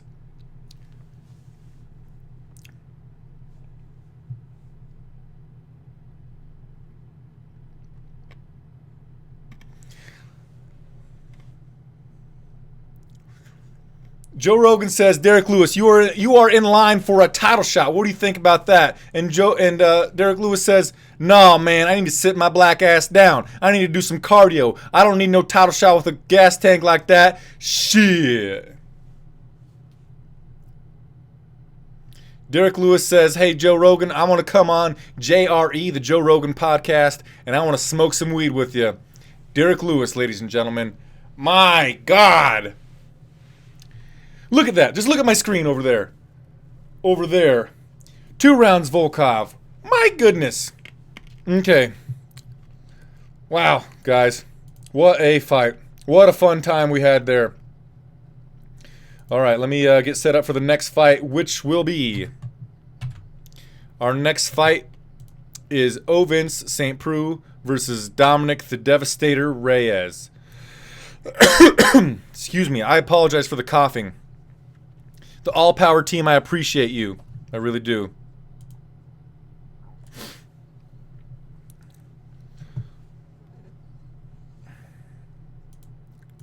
Oh, Chris Pratt's here. Nice.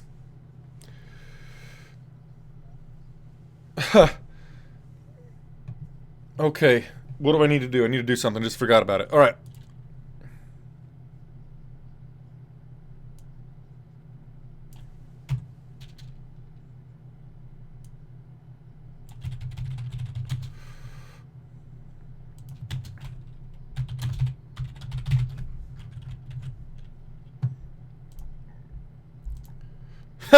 Joe Rogan says that Derek Lewis can wake him up at 4 in the morning and he'll start the studio up.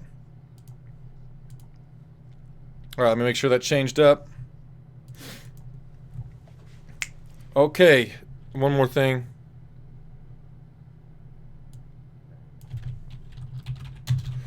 Joe Rogan loved the balls comment. What a weird guy Derek Lewis is. But I talked about it before. He's a good guy. He saved a lot of people when when Houston flooded.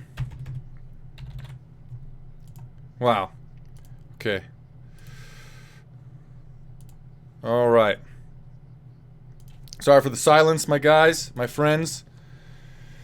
Okay, so yeah, up next we've got Ovince St. Preux versus Dominic the Devastator Reyes.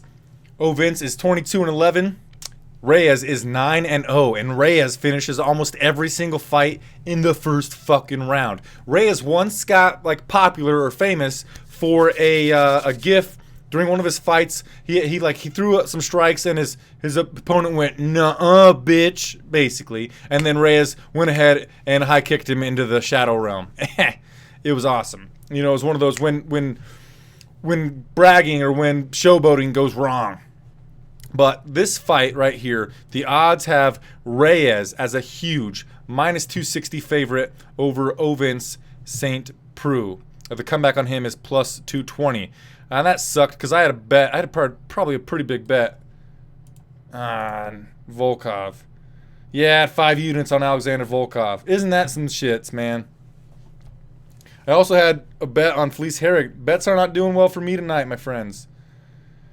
So far tonight, I'm going to be minus 6.77 units so far. Oh no, Jussier Formiga won. That'll help me out. But not doing well for my bets. Instant karma, yeah. Dude, stop with the spam, you jackalopes.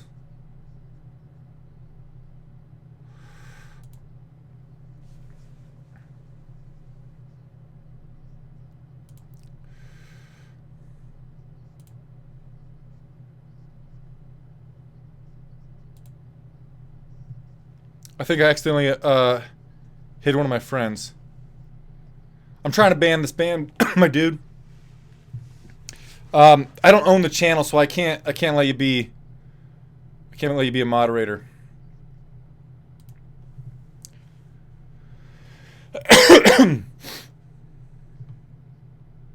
Why did I bet against Black Beast? Well, why did I bet against Black Beast?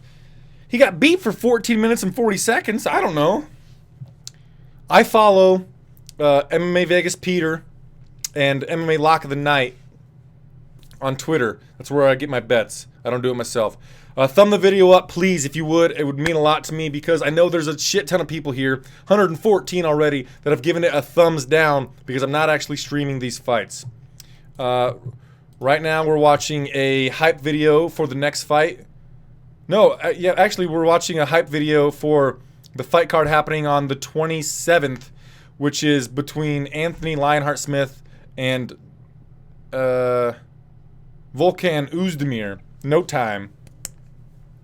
Thank you for subscribing, Joe Van Haith, Ryan Pesco, Brad Six, Zachos, Garos, Joseph Moran, James Ward, Roman Aruda. Appreciate it. Look how close we are to my goal. Super fucking close.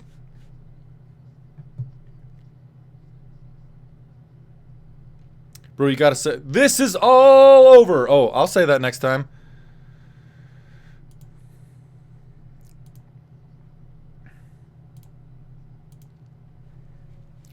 Okay. Mario Sonic, thank you for subscribing. Excuse me. Another cough drop. Another cough drop. Okay, Dominic the Devastator Reyes versus Ovince St. Preux is up next. Now we're watching the hype video on these guys. Ovince St. Preux has 3 Von Flue chokes in his UFC career. I think that we should name the choke Von Preux or just the St. Preux. And Dominic Reyes is coming off of 2 KO or TKO victories in the UFC. I already mentioned that huge victory that he had.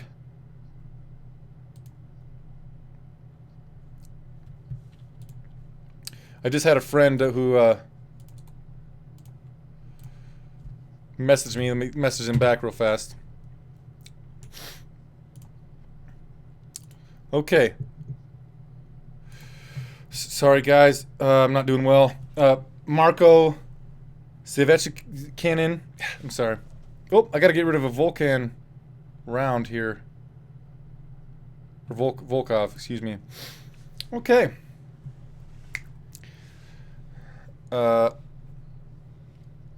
Ovince St. Preux. You know, Ovince St. Preux's coming off that victory over Tyson Pedro. And so he's already played spoiler to these young bucks in his UFC career. So I think he could play spoiler against Dominic Reyes here. I know a lot of people got some big money on Dominic Reyes. I should have played this fight, does not go the distance, but I think the odds had it. Actually, I'll just look, guys. Oh, Dominic Reyes is walking out to Return of the Mac. Oh, nice. I'm on here.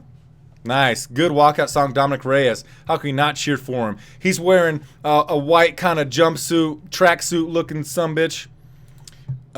He's looking chill. Huh. Maybe then you broke my heart. The all-power team Ovince St. Preux is an up-and-down fighter at best. Yeah, he's got amazing, amazing physical gifts. He's a physical specimen. He's just so awkward. He doesn't have very good defense. I don't think he's the smartest defensive fighter either. Excuse me, but you know, he is fun to watch, and I'm excited about this bout right here. And you know what? Honestly, guys, I'm excited for this fight to be over, so then we can watch Tony Ferguson versus Anthony Pettis, and then the main event of the evening, which is coming up shortly. You can look at my, well, it's over there, down there, the results. So upcoming, we've got Khabib Nurmagomedov versus Conor McGregor. Before that, Tony Ferguson versus Anthony Pettis. And up right now is Ovince St. Preux versus Dominic Reyes. So when people in the comments tell you, you know, fucking Conor McGregor lost already or whatever, ignore them. It's not true. I'll tell you when he loses or wins. All right?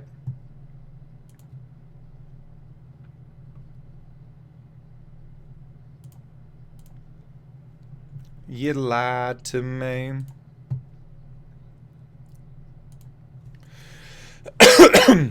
Excuse me. All right, so now he is in the octagon drinking some water. Next up is Ovince St. Preux, OSP, making his way to the cage, showing off his mouthpiece. He's walking out to push it to the limit. Push it to the limit. Port of Miami. It's ported by Candy. Ovince St. Preux is the number 7 light heavyweight in the UFC. He was born in Immokalee, Florida or something. Rick Ross, push it to the limit. Excuse me, guys.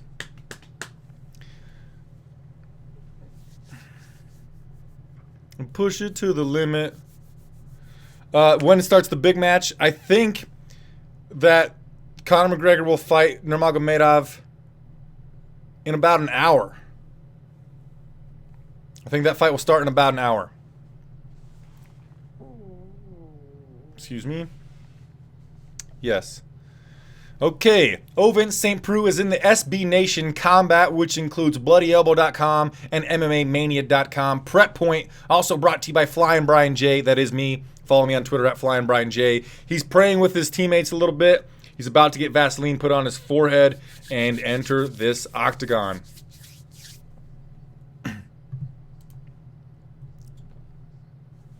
John Anik is saying that we just saw Derek Lewis come back from being down, and that is the story of Ovince St. Preux's UFC career. I'm wearing shoes, I just realized. I'm going to take my fucking shoes off. Ovince St. Preux has 14 first-round finishes, tied for most finishes in modern UFC light heavyweight history at 9. 3 of 5 Von Flue chokes in UFC history, which, again, I think we should rename that sumbitch to the St. Preux. I get it, he didn't invent it, but by God, he's been the most successful with it. Thank you for subscribing. Noro Sam Haram, Samir Uchil, Amari Crypto, Cy Palmer, Joseph Briggs. We're super close to my goal. We need about 300 and some. Tail of the tape, Ovince St. Preux is 7 years older than the 28-year-old Dominic Reyes. And the reach advantage is 3 inches with the 80-inch reach for Ovince St. Preux. We're sending it back into the octagon with Ovince St. Preux. We've got ASAP is predicting a split decision victory for OSP. Don't forget the clock. Oh, thank you, Stefan Bridgman. Just check the results on my post. Like on the screen, there's results down there. Check those.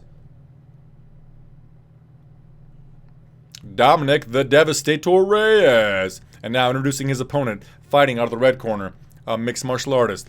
With a professional record of 22 wins, 11 losses, standing 6'4", basically inches tall. Or 6'4" tall, yeah. 205.5 pounds, fighting out of Knoxville, Tennessee. He is a plus 205 underdog. The number 7 light heavyweight contender in the world, Vince St. Preux. And the referee in charge, the Big Tan, Dan Mergliata. Okay. Ariane Celeste. Lewis a kiss. Thank you for that. Let's get started with some battles of fisticuffs. Violence is upon us.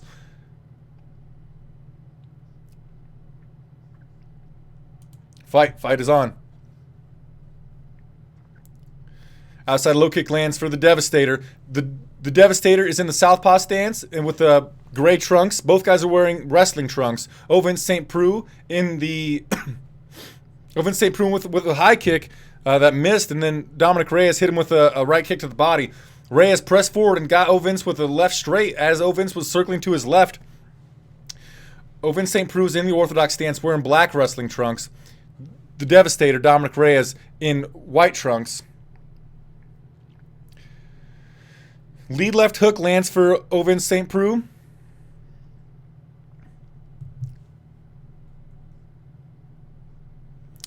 Reyes lands an inside low kick on OSP. OSP's pawing with his lead hand to try to control the lead hand of Dominic Reyes. Reyes looking confident. Reyes looking fast.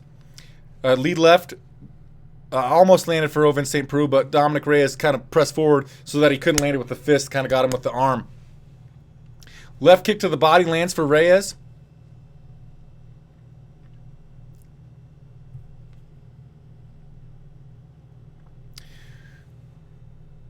Dominic Cruz was just talking about the space that Reyes covers when he throws the left hand. Reyes was trying to cover some ground with the jab.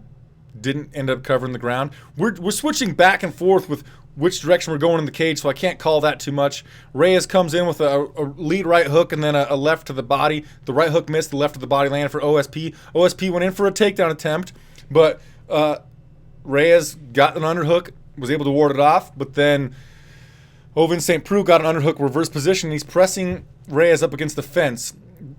OSP went for a low single, didn't get it. The left hand landed for Reyes. OSP went for another takedown attempt that Reyes warded off. Reyes has a right underhook and he's pressing OSP up against the fence, and Reyes has his head underneath the chin of OSP, so elongating him and allows him to...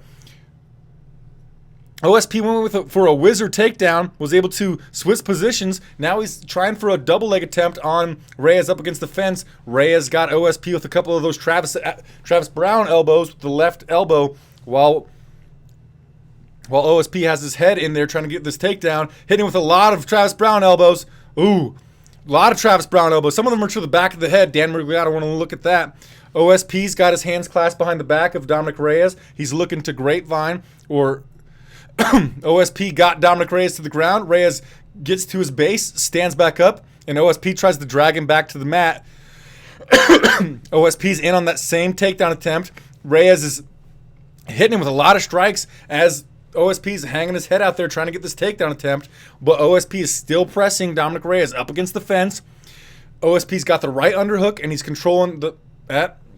Reyes waited for his right moment, exploded with his own right underhook, and then pressed OSP back up against the fence, and Reyes is using his head really well under the chin of OSP, and he just hit OSP with a elbow and then a couple of left hands as they circle away. Reyes gave him some space, and he was hitting OSP with a bunch of big left hands. Goes for a left high kick. OSP is in big trouble here. Dominic Reyes stalking OSP. He's got OSP cornered like an animal, and OSP goes into the southpaw stance. Right hook missed, and then he switches back to the orthodox stance. Overhand right missed, and Dominic Reyes is just kind of stalking him. Switch kick to the body lands for Reyes. OSP circles out to his left, gets some space, then comes back to his right, and he's back into that same corner where he was just getting peppered before. OSP's got his hands super low. He's got his now he's pawing at the lead hand of Dominic Reyes. He's pressing forward a little bit. Dominic Reyes is giving OSP some space. Significant strikes landed is huge. Left high kick lands for Reyes. Then a wide left hook. A right hook land for Reyes. My goodness. OSP's backing up. Reyes went with a rear hand uppercut to the body, then an overhand left. The overhand left landed, the body one didn't. Outside low kick lands for Reyes. OSP's like upper lip is really swollen here, and he's adjusting his gloves. He's not doing a whole lot. He acts like he's going to reach for a leg of Reyes, but Reyes left high kick, just the toes landed on the chin of OSP. OSP comes with a winging overhand left. Reyes gets out of the way of. Reyes is stalking him down right now. OSP's trying to shake it out a little bit. Got his hands at his hips and just kind of shaking it out. Reyes moving forward. End of the round. Clear for the Devastator, Reyes. Boom. How'd I do, my friends? How was that round? Excuse me. OSP's corner is telling him to pull the trigger. Do not stand in front of this guy ever, ever, ever. Ever, ever, ever. Do you hear me?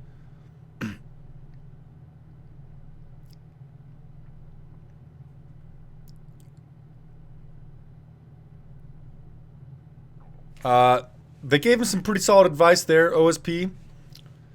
These elbows, the Travis Brown elbows that Reyes hit OSP with, man, I thought OSP was going to go down. There were multiple times there when I thought OSP was going to get knocked out. Reyes, overhand left, then a jab, a right hand behind it. Just fucking really hurting OSP. That left high kick with the kind of the knuckle, these knuckles of his foot, caught OSP. All right, on to round number 2.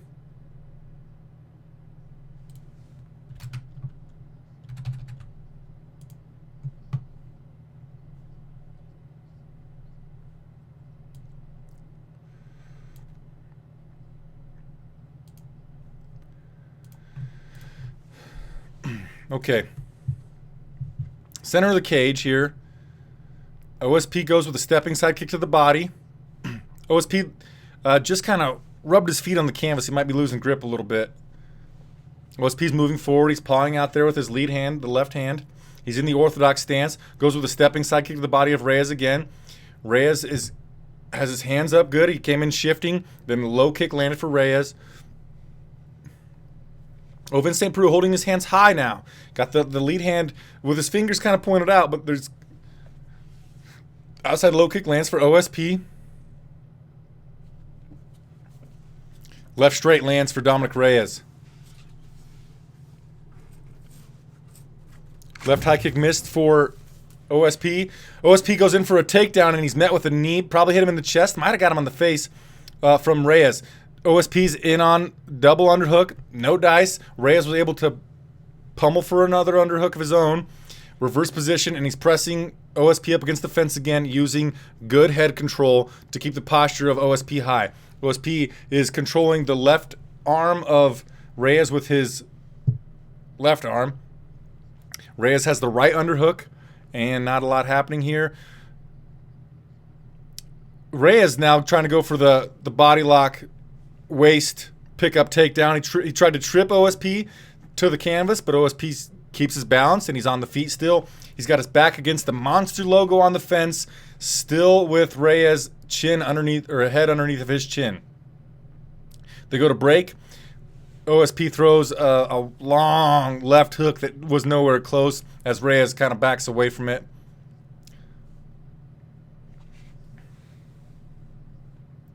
Left kick to the body landed for Reyes. Inside low kick lands for Reyes.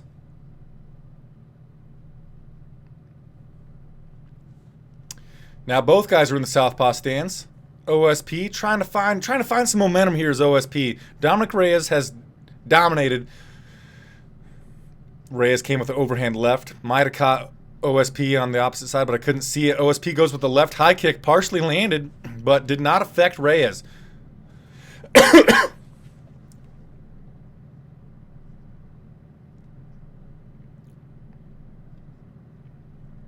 Standing Looking. Both guys southpaw. Inside low kick barely landed for Reyes. OSP comes back, pawing that jab out there with the finger stretched out.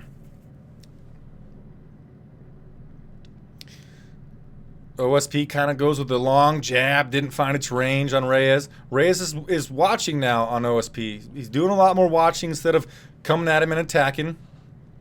Reyes shifting his shoulders, feinting a little bit, looking to confuse OSP before he comes in. OSP came with an attack, backed away, often to his left.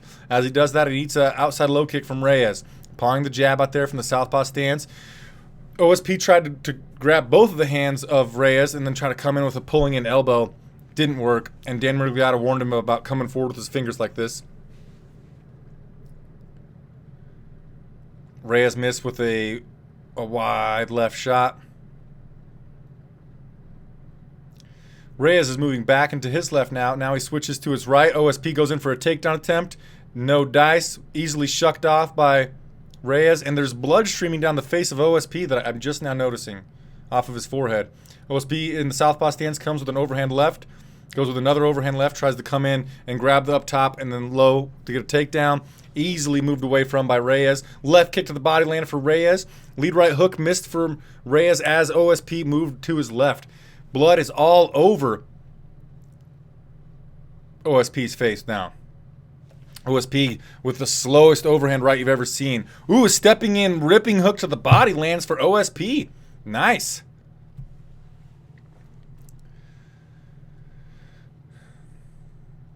OSP now, because he's sweating so much, the blood is streaming down his chest as he lands an outside low kick on Dominic Reyes. They're kind of standing flat-footed now, looking at each other a little bit more. Left high kick gets under the armpit from OSP. It was under the armpit of Reyes.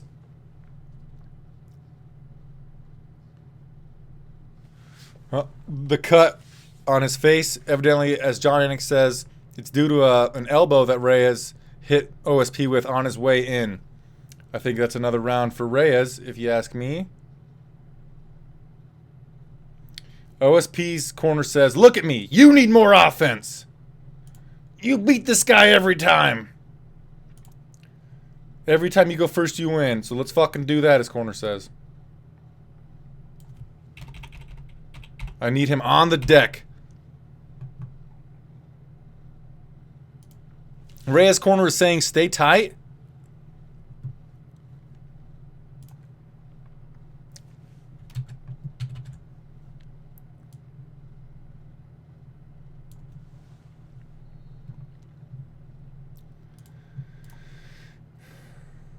Round number 3 is brought to you by SB Nation Combat, which includes websites like BloodyElbow.com and MMAmania.com.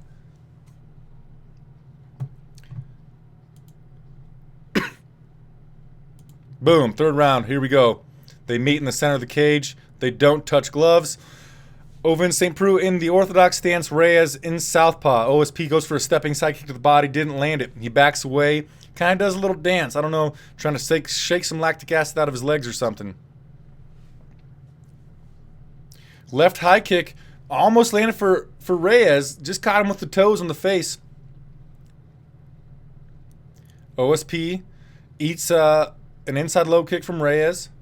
OSP's grabbing at that lead hand with his left hand because they're in the opposite stances here. OSP switches to southpaw. He ate an outside low kick from Reyes. Dominic Cruz says that between rounds, Reyes' corner was like every time he switched stances, beat up that lead leg. When he switches into southpaw, beat up the lead leg. That's exactly what he did. OSP went with a high kick on Reyes, landed it. Reyes just went with his own left high kick that was on the arm of OSP. OSP walking forward, but Reyes has his back to the center of the cage. We are right along the double stripe, and OSP moves in so that we're smack dab in the center of the cage. Jab missed for Reyes. OSP still pawing at that lead hand. Stepping side kick to the body lands for OSP.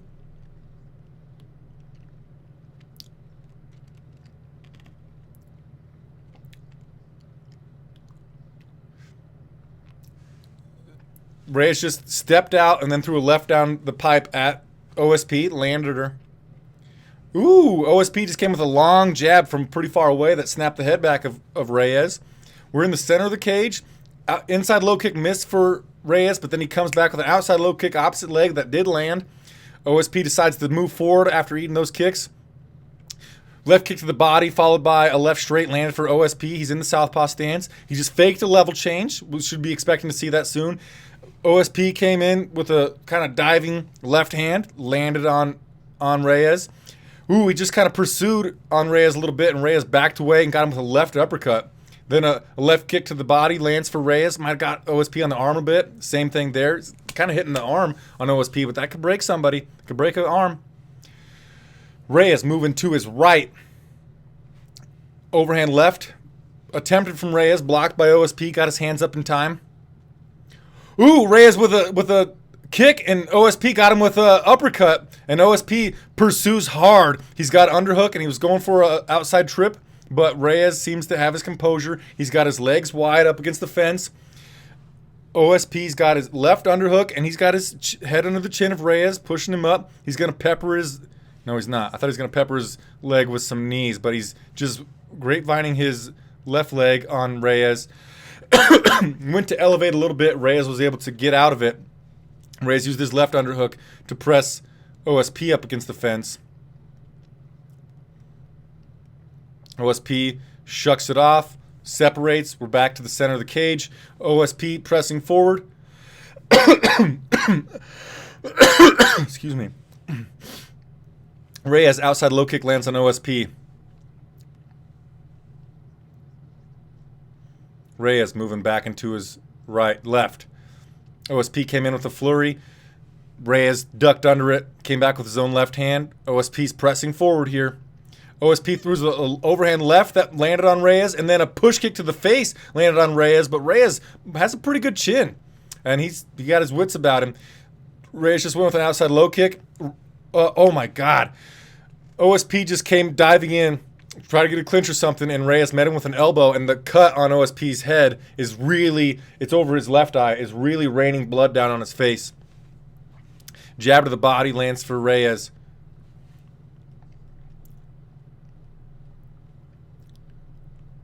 OSP pressing forward again. Reyes just backed away from it. Outside low kick on the left side lands for Reyes.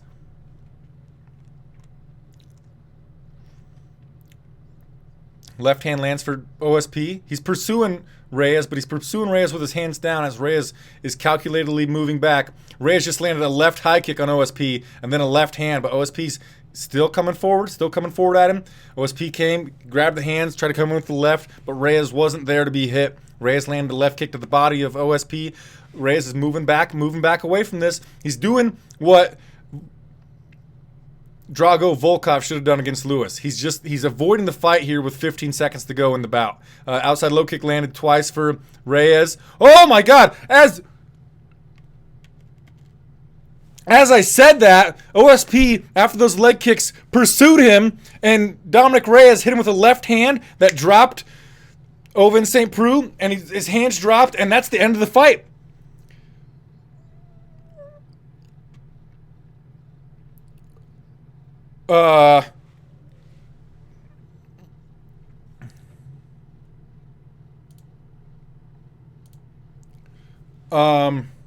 We're confused here. Dominic Reyes knocked Ovince St. Preux down, seemingly knocked him out, but there was no horn, and Dan Miragliotta didn't wave it off like it was a TKO. I think that was a TKO. Or I think it was a knockout, rather. That should have been a finish. I'm not... We need clarification. Joe Rogan's saying he's confused.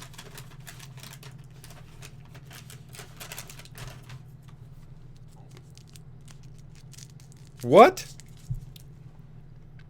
Boom. Reyes with a we're watching first round action. I want to see the finish. Show me the finish, guys. Oh, that knee that I said might have hit him to the chest? No, it definitely hit him to the face. The leg kicks, the movement, the quickness with his left hands, the elbows as he came in. Yeah, big. As Reyes kind of circled off to his left, planted, brought the left, Ka-chow! Crushed over in St. Preux. He kind of ducked away from a kick, backed away quickly, and then just stepped right in sharp with the left hand.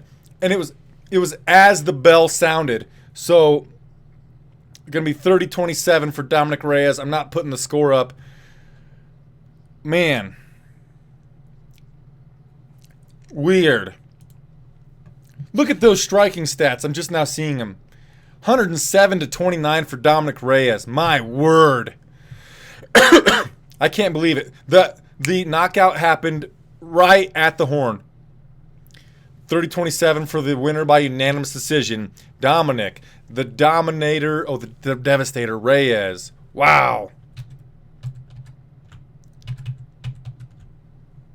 Insanity. Let's talk to him, Joe.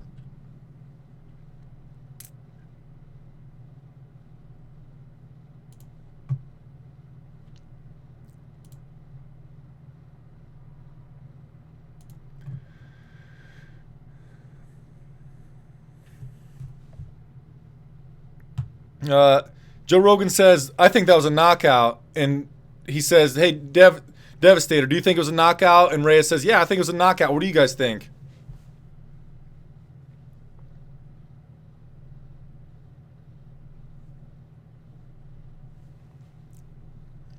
Joe Rogan says you put on a show tonight, basically. Reyes says OSP's a hell of a competitor, but I've been working my ass off. I know where I sit. And I knew I was going to get this win tonight. Dominic Reyes moves to 10-0.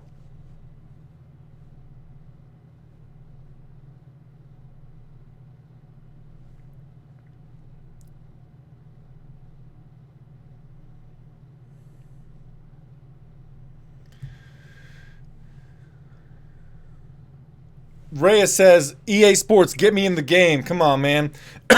Joe Rogan said... Excuse me, I'm sorry, guys. Joe Rogan also says that I think it was a knockout. I think it should go in the books as a knockout. It was a knockout, man. It was a knockout. But let's get ready for the next fight, which is going to be the freaking main event of the evening. Tony El Cucuy Ferguson versus Anthony Showtime Pettis. If we want to count Tony Ferguson's interim title, this is a fight between two former UFC lightweight champions of the world. And this is the last fight before we make our way into what everybody is waiting for, the main event of the evening between current lightweight champion Khabib, the Eagle Nurmagomedov, and the notorious Conor McGregor. Let me make some adjustments to this here. You know what? I wish Ferguson versus Pettis was a 5-rounder. No such luck. But let's get ready for this next fight here. Do you guys think that we will need the scorecard for the next bout? I kind of don't think so.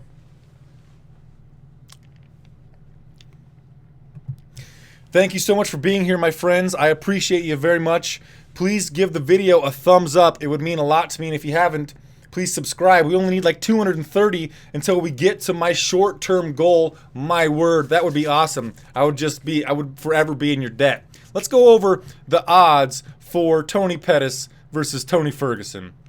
The odds have Ferguson at -380 and the comeback on Pettis at +315. I know some pretty sharp gamblers who, well, we haven't been doing that well today, but that are picking Anthony Pettis to get this victory, and they actually bet on him.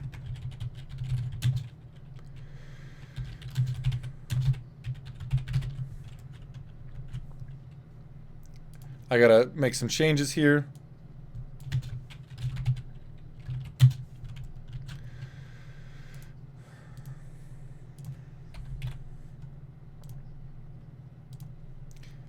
Lightweight is the most exciting division in the UFC, right?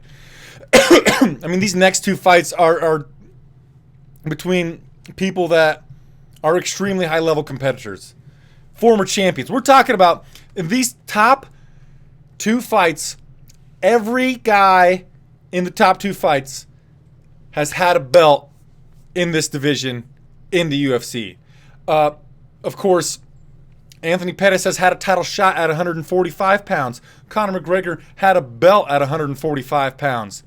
insanity. These next two fights, absolutely the tippity top pinnacle of this sport. If you're not excited for these next two fights, you know, I've got some questions for you.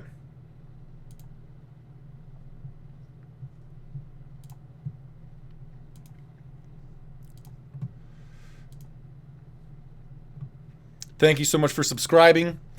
Zach Shook, Catfish, Hannah Shafa, it's about the metal.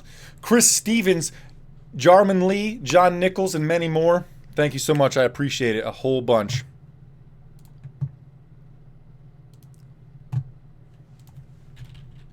All right, we're watching a hype video for Anthony Pettis versus Tony Ferguson. Give me a second here. And we're going to talk about some odds. I just think it's going to be interesting if we go over some odds.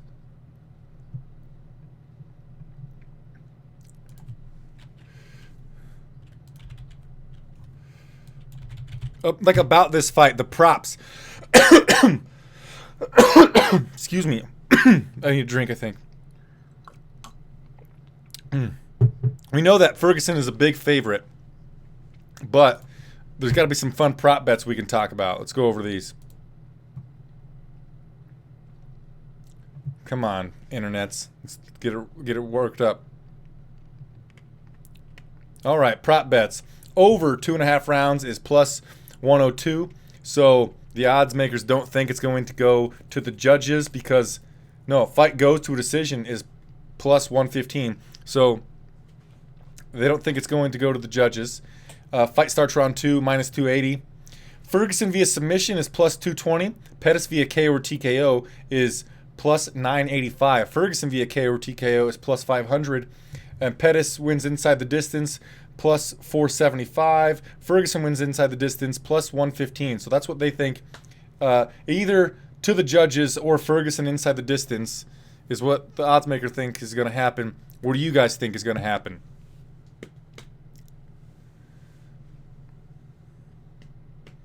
Abdul Aziz Rivaldo, I'm just trying to do my best job possible of doing the play-by-play as if you're listening to the fights on the radio. Let me know after I'm done, after this is over, I have a request for you. Come back when you can put comments on like a normal YouTube video on this video and say if you think I did a good job or not. I would appreciate that a lot. But Anthony Showtime Pettis is making his way to the Octagon. He'll be fighting out of the blue corner, has the blue tape around his gloves. Right now he's wearing a white shirt and a backward flat bill cap.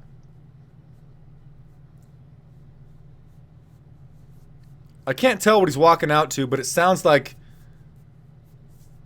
Tupac, if I'm being honest. Lord Bela, I'm drinking a homebrewed Graf, which is 60% apple, fermented apple juice, apple cider, and 40% wheat beer. I made it. It's awesome. Thank you, Michael Pacheco. I appreciate it. Thank you, James Moore. I appreciate you a lot. Ooh, George NG thinks... I lost it. That Pettis is going to win. I lost too many comments. Oh, great job. No, he says, great job. Keep doing it. Thanks, buddy. Windy Greens, Tony in round 2. Metro Diamond, thank you for subscribing. Travis Allington, thank you so much. Anthony, Showtime Pettis is in the SB Nation Combat Prep Point. SBNation.com includes websites such as BloodyElbow.com and MMAMania.com. Go there for all of your mixed martial arts news needs. Anthony Pettis is the former UFC and WEC lightweight champion. Finished 17 out of 21 victories and 10 knockouts, 7 submissions. Most submission wins from bottom in UFC, WEC, Pride, and Strikeforce history at 7. And he is now inside of the Octagon wearing white kind of, he wears short shorts type of trunks, and he's doing a bunch of spinning shit. He just did a Showtime Pettis kick off the cage. And now, Ugly Tony El Kukui Ferguson, making his way to the cage. And he's dancing a little bit. He's dancing. He is ranked number 2 in the UFC lightweight division, fighting out of Oxnard, born in Oxnard, California, fighting from the US of A, America. Fuck yeah, I'm coming to see the motherfucking day, yeah. And Tony sprinted up a little bit.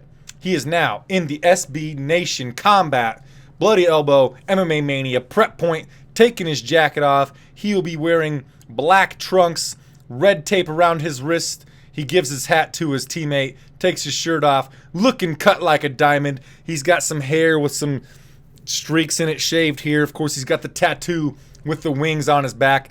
He wore socks. He had socks on. This man wore socks to the fucking cage. He gave like a, and then a knuckles, and then a bro hug. Dap, dap, knuckles, bro hug. Got people talking outside my window. I'm gonna shut that. All right, here we go. Tony Ferguson, the former interim UFC lightweight champion, longest win streak in UFC lightweight history at 10, and the most Darce chokes in lightweight history at 3. He is now getting Vaseline put on his face. Actually, they're checking him for weapons. I don't know why they do that. He's got a mouthpiece in. Fingernails are good. Checking his fingernails. He's got no weapons on him. You got a cup on, brother. Get in that cage. Here we go. Tony Ferguson inside of the Octagon. Let's get the live stats ready for you guys.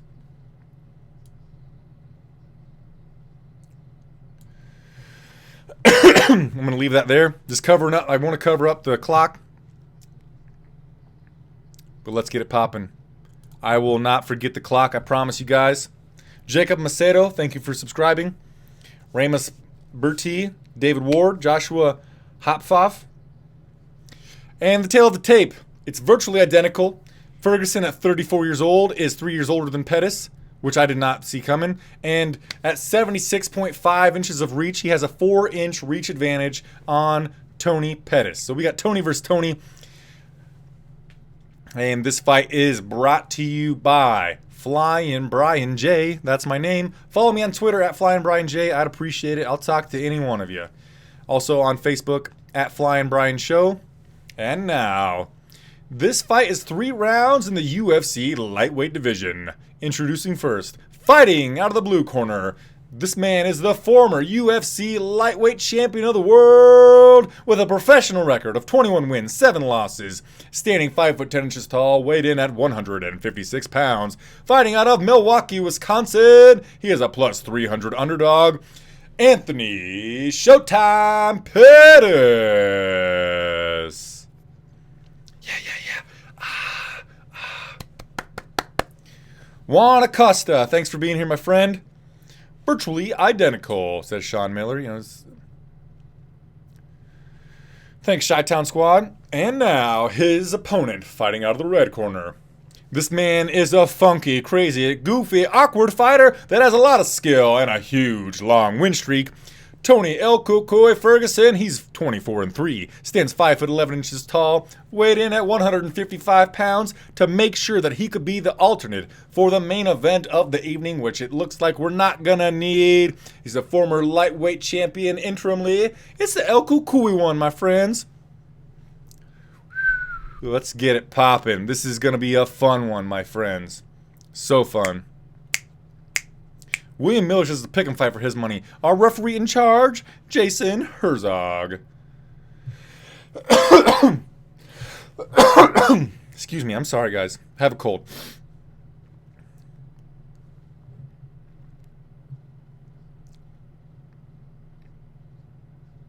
And we're on. Here we go. They meet in the center of the cage. They do not touch gloves.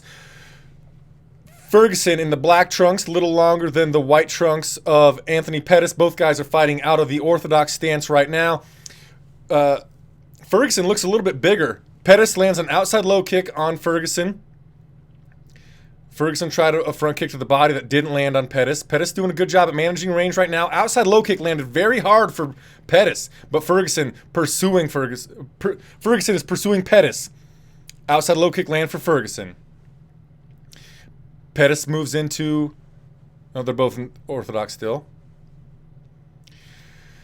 Pettis comes in with a right kick to the body and a right hand to the head behind it. Both of them land. Ferguson comes with a long jab that missed and then a stepping in left kick to the body that missed as well.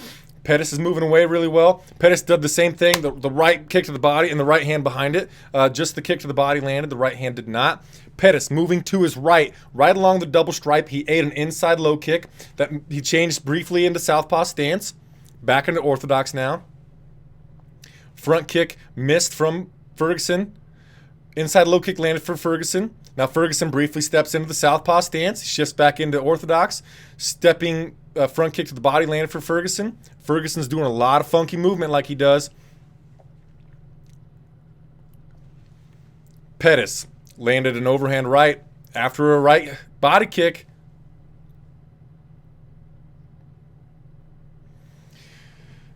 Joe Rogan's talking about how Ferguson took this fight not long after having knee surgery, and Joe Rogan's saying that he doesn't like the way Ferguson's moving. He's not moving properly. As I say that, he landed a pretty good inside low kick on Pettis.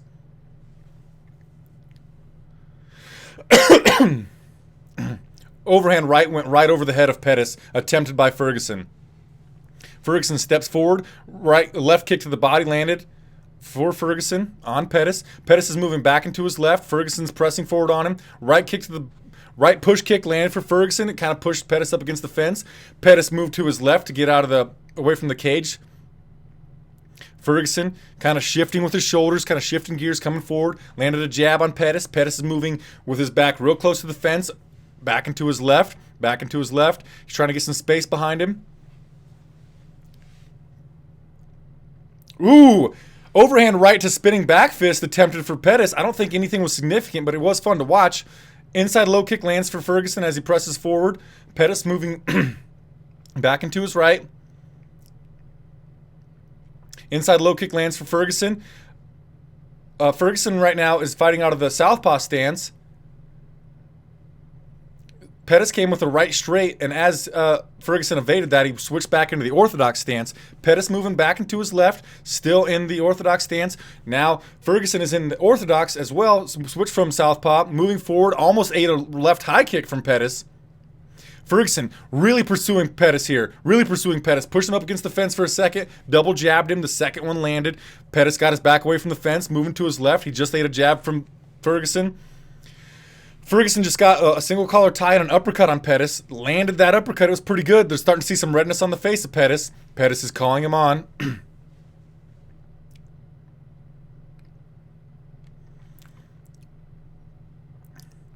Ferguson with a lot of pressure, as Joe Rogan just said. He just did a stomp on the thigh of Pettis. Ferguson, inside low kick on that leg of Pettis. The left leg, the lead leg of Pettis is starting to look a little bit red on the outside.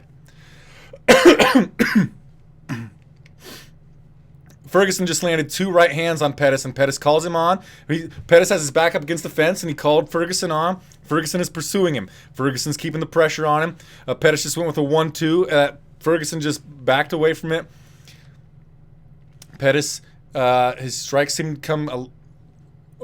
spinning back elbow. Barely missed for Ferguson. Pettis is backing up. Pettis goes for with a jab overhand right. Pettis with a planned high kick. He put his left hand on the ground and then kicked his right legs up at Ferguson. But Ferguson unfazed by it, pressing forward, talking to Pettis. Pettis just hit a right hand on Ferguson, but Ferguson smiling about it, laughing about it, moving forward, just evaded an overhand right from Pettis. Now Pettis is moving back into his left. Ferguson is gaining some confidence. Inside low kick to a right hand to inside low kick. All of that landed for Ferguson. Ferguson just showed Pettis he's going to throw some elbows. Pettis is moving back into his right.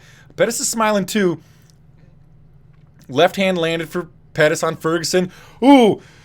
Ferguson just landed a Superman punch off the cage on Anthony Pettis. Ooh, Pettis' face is looking kind of messed up. The bridge of his nose is bleeding. I can't believe it. Tony Pettis just got hit by a Superman punch off the cage from El Cucuy Ferguson. So Ferguson just hit him with a Showtime punch. But now it's the El Cucuy punch. How neat was that? Clearly first round in favor of El Cucuy.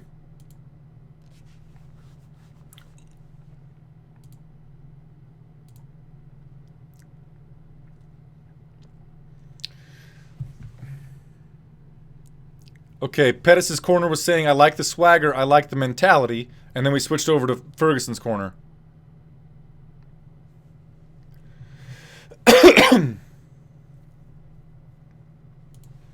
Ferguson's corner just said, give me a smile. Brooklyn Wren, our ring girl there, just blew us a kiss and waved her fingers at us. And round number 2, here we go. Let's see if Pettis can come back here.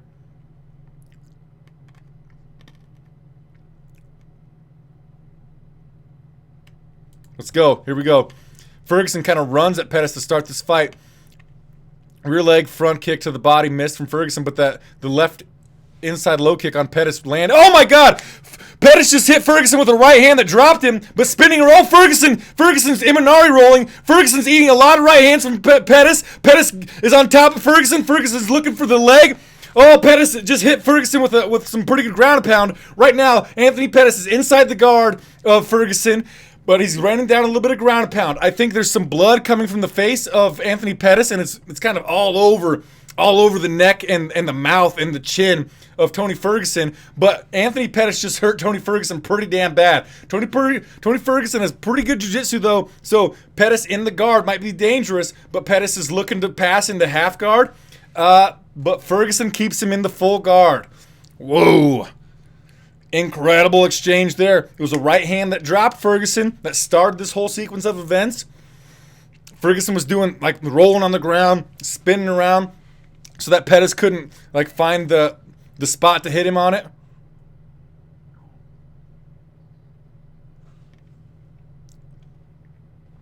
We think that there's a cut on the top of Pettis' head. Joe Rogan thought it was from the mouth of Ferguson, but how disgusting. Pettis showing some swagger now. Timeout. We got a timeout. Pause. Woo!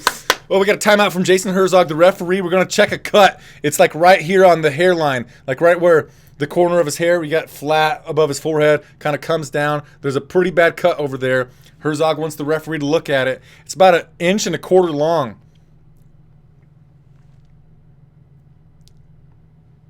Man, that thing might be inch and a quarter long right there on the edge of his hair.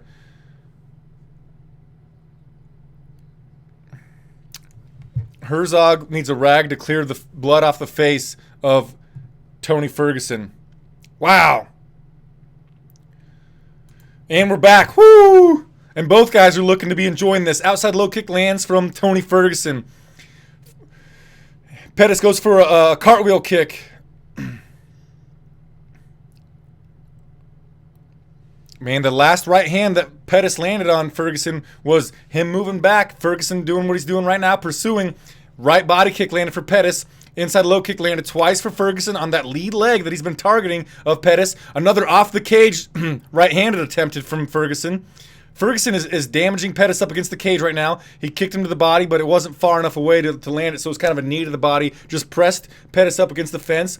Pettis is on his bicycle, circling to his right to get out of there. Pettis throws the overhand right. It looks like Pettis might be a little bit tired. Pettis eats a wide right hook from Ferguson. Ferguson landed a ripping left hook to the body of Pettis. Pettis has his back right in the SB Nation combat corner. And Ferguson landed a jab right hand on Pettis. Pettis is just sitting in this corner. A jab landed from Pettis. Inside low kick landed for Ferguson. Overhand right, missed from Pettis. Then he came with the left over the top, missed both of those things, blocked on the arms of Ferguson. Ferguson's walking him down. Stepping in right elbow, landed on the forehead from Ferguson on Pettis. They're messing with hand control. We've got Ferguson in the orthodox and Pettis in the southpaw stance. Right straight landed on Pettis from Ferguson. Left hook landed from Ferguson. Right straight on the body landed from Ferguson. Left hook landed on the face of Pettis. Pettis has his hands low. Ripping left hook to the body of Ferguson lands on Pettis. And they're exchanging in the phone booth, similar to Ferguson versus Venata. Overhand right landed on Ferguson from Pettis. Pettis' face is a bloody mess. He's now bleeding from the left eye, like right on the corner of his eye in the eyebrow. Pettis is bleeding pretty bad. His whole face is fucking a bloody mask. Ferguson has Pettis with his back up against the fence, missed with a straight right. Pettis kind of shrugged it off. Ferguson grabbed both hands, came in stepping with the elbow on that fucking eye of Pettis. That's bleeding. He's trying to do it again. He's grabbing for both. Boom, big right hand landed for Pettis. It backed Ferguson off for a moment. It made him bend over backwards for a second, but Ferguson's still pursuing. Big left hook landed for Pettis. Jab landed for Ferguson. Lead right landed for Ferguson.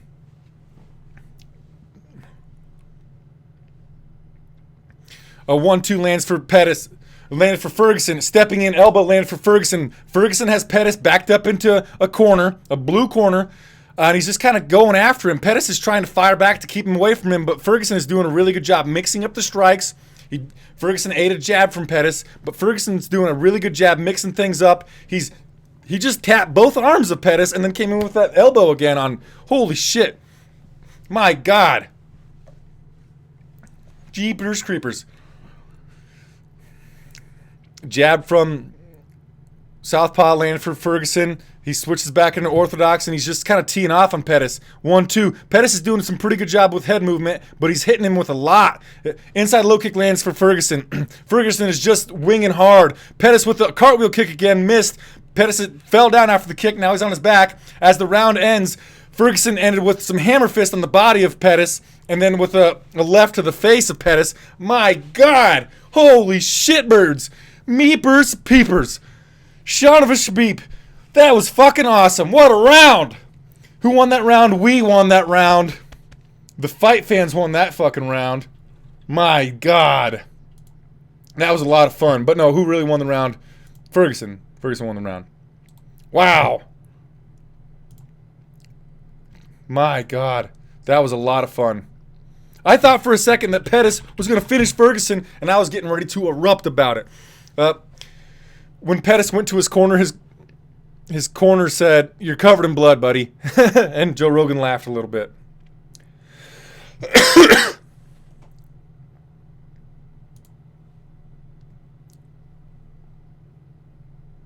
Pettis' corner calls the fight off because his right hand is broken. Duke Rufus calls the fight over because Anthony Pettis broke his hand.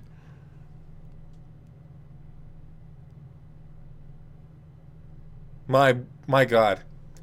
So,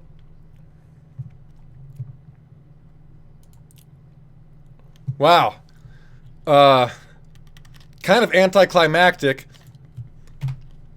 Good call by Duke Rufus to not let Pettis go out for the third round. I am personally upset that we don't get to see a third round of that. Ferguson is very emotional, very emotional. Eddie Bravo's talking to him. Tony Ferguson is crying.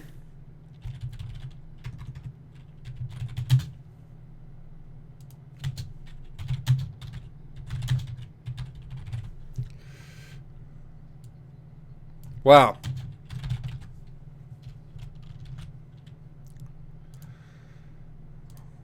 That's easily fight of the night so far, even though it's got a corner stoppage and El Cucuy just raised Pettis' hand. You know what? Coming into this fight, and coming into a lot of Anthony Pettis' fights in recent time, we've been questioning his fire, his resolve, his will to be in that cage and inflict violence on people, his ability to pull the trigger. That right there, that fight, although I had him down 2-0 he showed some big things. It was a right kick to the body. He was doing it a lot. I called it. Pettis, the right kick to the body and the right hand over the top that hurt El Cucuy. Another right hand over the top dropped him, and El Cucuy went to the ground. He kind of Imanari rolled and then got Pettis into his guard. But wow, what a freaking fight. What a freaking performance by both of these guys. If they don't get fight of the night, I think they definitely deserve an extra $50,000.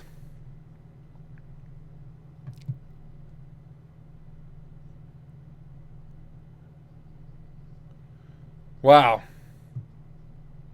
Let's get ready for a 5-rounder. Get that 5-round thing up there. What an amazing performance by both men. Of course, Tony Ferguson had the more impressive performance. He battered Pettis, cut him with elbows, survived some big shots from Pettis, did good work off of his back to not let Pettis get him with the ground and pound. But both guys really deserve some props here.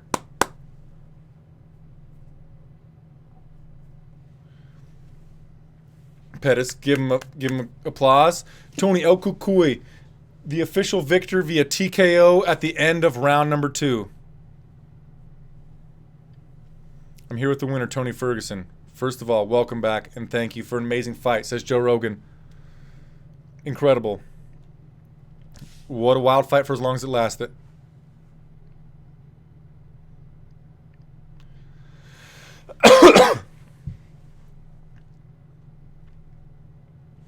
To that, Ferguson said, "Where you at, McNuggets? I'm gonna fucking whoop your ass. If Khabib doesn't do it, I'm gonna fucking do it, you piece of shit." So, Ferguson just talks a whole bunch of shit about McGregor. Joe tries to reel him in. Wants to talk about this fight.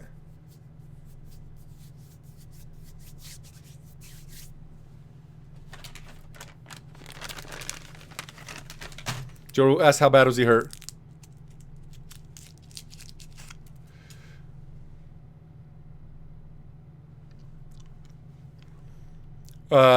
Ferguson says there's nobody else going to take it from him. He missed this shit. You fucking fans are fucking amazing. Thank you. Rogan says, thank you, Tony Ferguson. Do you know what that means? That fight was awesome, and we could talk about it some more. But do you know what that means? That fight is over. It is now time for the main event of the evening. The notorious Conor McGregor. Oh, wait. Joe Rogan's going to talk to Anthony Pettis. Oh.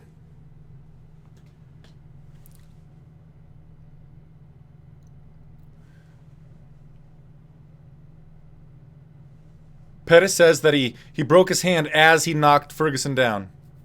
Thanks for the fight. He'd love to do it again. He had a lot of fun in there.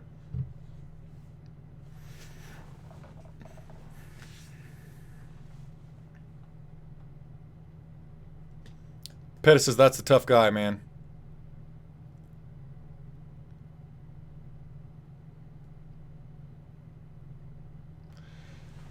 Pettis said he wanted to test the leg of Ferguson because Ferguson, recently had knee surgery. He wanted to test it, and his knee felt fine. Ferguson's knee felt fine. Wow. That was a lot of fun, my friends. Woo! Okay, so we're getting ready for the main event of the evening. Let me get prepared. Let me get properly prepared. The reason why Daniel Cormier is not commenting on this fight card, we've got John Anik, Joe Rogan, and Dominic the Dominator Cruz, is because up next, Daniel Cormier's buddy, Khabib Nurmagomedov, and training partner, is going to fight the most popular fighter in mixed martial arts history. One of the most popular. Wow, they just showed us John Anik has blood on the back of his white shirt. He's sitting cage side, and he got hit with a giant blood splatter on the back of his shirt during Pettis versus Ferguson. My God.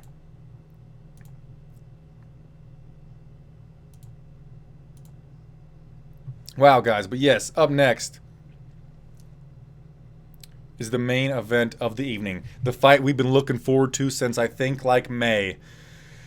The notorious Conor McGregor tries to become the lightweight champion once again when he faces a fighter who has the style that he does not do well against. A fucking amazing wrestler with phenomenal cardio.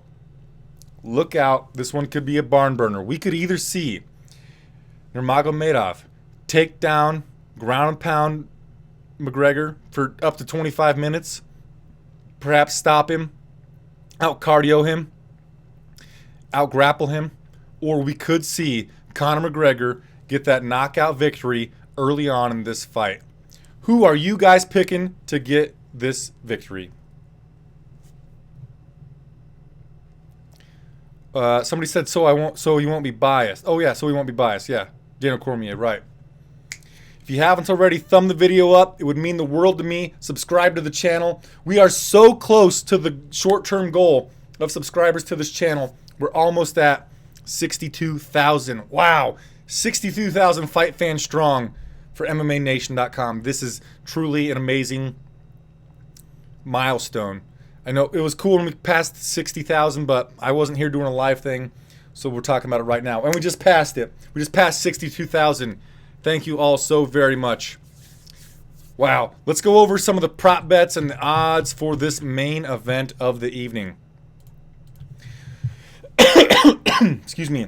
Khabib is minus 178. The comeback on the notorious Conor McGregor, plus 165. Over 2.5 rounds, minus 107. Under 2.5 rounds, minus 108. Fight goes to a decision is plus 275, which means that the odds makers do not think it's going to go to the judges, because that is minus 365. McGregor wins via KO or TKO is plus 205. Nurmagomedov via KO or TKO plus 325. McGregor via submission plus 1900. And Nurmagomedov via submission is plus 230. The exact time you should go to the dentist. Tooth hurty. Thank you guys so very much for being here. I appreciate it. We are about to see the fight that we've been looking forward to for so very long. Who are you guys picking? Conor's going to lose, says Excellence. Gina Talia says going to take a beating. Main event starting right now, the realist. If you haven't already, share this video on your favorite social media platform. Tell your fans that this random jackalope that you came across is doing a pretty damn good job, if that's what you think, of doing play-by-play radio style for the main card portion hidden behind a $65 paywall for UFC 229. Immediately after I'm done here, I will join the Zane Simon and the Eddie Mercado for a post-fight show, so stick around for that. That's one reason you're going to want to be subscribed.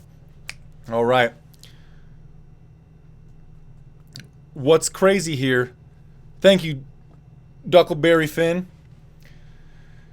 Tooth hurty, it's funny, right? Okay. Joe Rogan, John Anik, Dominic Cruz hyping this fight. I don't think we need to be hyped for it at all. One thing that's interesting to me is because Conor McGregor will be fighting out of the blue corner, he's going to be the first person to enter the cage. Ooh. We got some Irish music playing. I have the Irish bagpipes.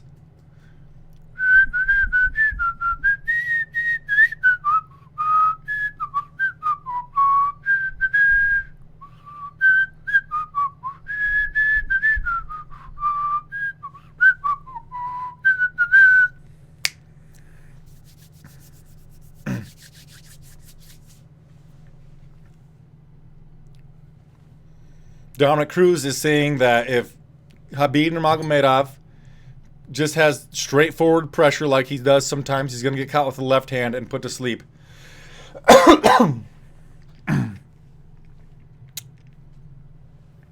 We know Conor rises to the occasion, says Joe Rogan. Let's get it on, man. We're all here. We're all hyped. Let's go, Joe Rogan. Thanks for subscribing. Boons631, The Songs, Olaf Odinson, Hunter Clausen, Damian Boy, Smexican, Jerry Long, Nylock Preston. I appreciate it, guys. Stop whistling. Okay, I'll stop whistling. You want to beatbox? You guys know how to beatbox? All you got to do is say boots and cats real fast. Boots and cats and boots and cats and boots and cats, boots and cats, boots and cats, boots and cats, boots and cats, boots and cats. Boots and cats. Hilarious, right? Anyway, about the fights. Who won? Pettis or Ferguson? If you just look at the bottom of my screen, it's over here. Look over there. I got the results on the bottom of the video. So on the pay-per-view portion, we had Michelle Waterson defeated Felice Herrig via decision. Derek Lewis defeated Volkov via knockout. Reyes defeated OSP via knockout. Ferguson defeated Pettis via corner stoppage, TKO at the end of round number 2.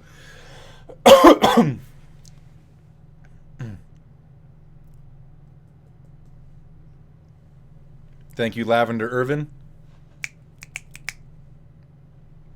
All right, so we got a long hype video here. I'm going to take a swig of some beer.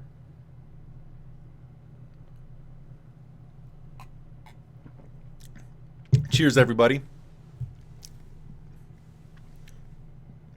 Daniel Cormier is saying that people make mistakes when they get knocked out by Conor McGregor, but Khabib has never made a mistake. He doesn't make mistakes. I don't know, man. Everybody makes mistakes. Joe Rogan says he thinks this is the biggest fight in the history of the UFC. Thank you, Troublesome Inc. Thank you, Johnny Sanchez.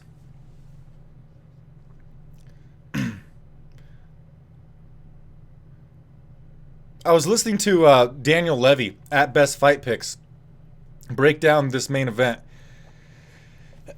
And he was mentioning that even though Khabib has got this great ground and pound, he doesn't finish people with ground and pound, right? Like, not often. Michael Johnson, he was like begging Michael Johnson to quit. He just wouldn't finish him with ground and pound, ended up finishing with a submission. He didn't finish Ali Quinta with the ground and pound.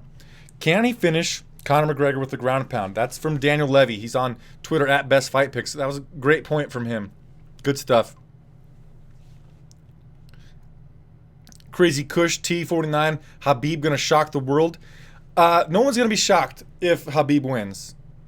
Khabib is a minus 180 favorite, man. The world thinks Khabib's gonna win. Casual fan friends that text me, they all were like, "Oh man, I think Conor's gonna get mauled. You know, he's been away from the Octagon since 2016 when he defeated Eddie Alvarez. He spent a lot of time just boxing. His takedown defense looked terrible against Chad Mendes, and nobody has takedowns and pressure and ground and pound like Nurmagomedov. I don't think anybody's going to be shocked if Nurmagomedov wins. What I think would be cool is if McGregor wins. Excuse me, I'm sorry. So sorry. Got a cold. What I think, if McGregor wins, the MMA world is going to be buzzing, nearly on fire. It's going to be a lot more fun in the MMA community if McGregor wins. The articles for days about it, the speculation on who he's going to fight next. Earlier tonight, Tyron Woodley said that perhaps he'd fight McGregor next at 170.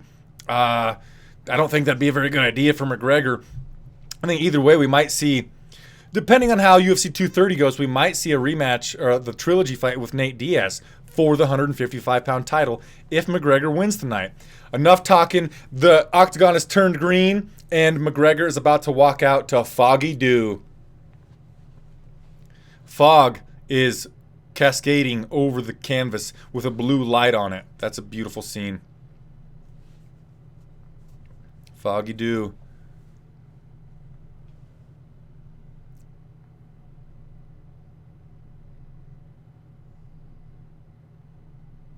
Dominic Cruz on a hot mic just said yes, yes, yes. I'd love to know what he was saying yes to. Thank you for subscribing, Antonis Mindakis, Maurice Young, Spider, Andrello, Who's the Daddy, Tarek Deeb. I appreciate it, my friends. Hello from Nebraska, Iron Mike.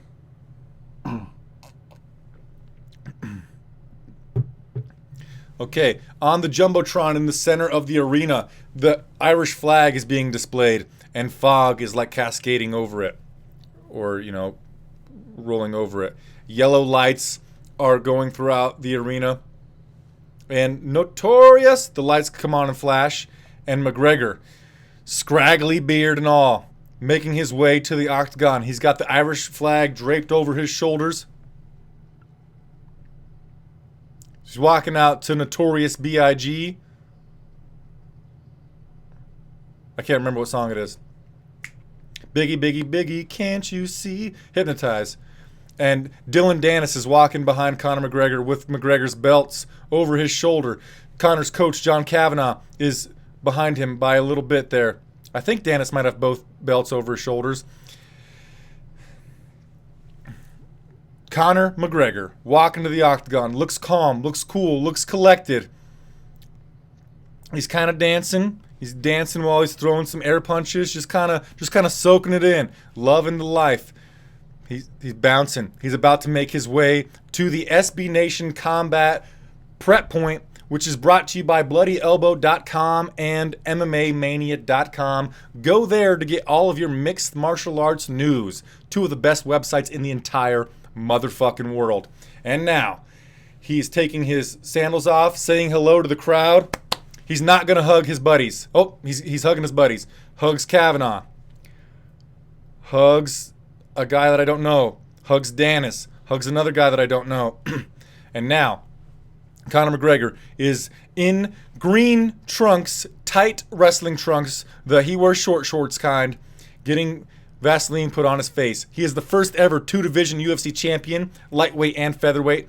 Fastest finish in UFC title history 13 seconds at UFC 194 where he defeated Jose Scarface Jr. Aldo with that left hand shot.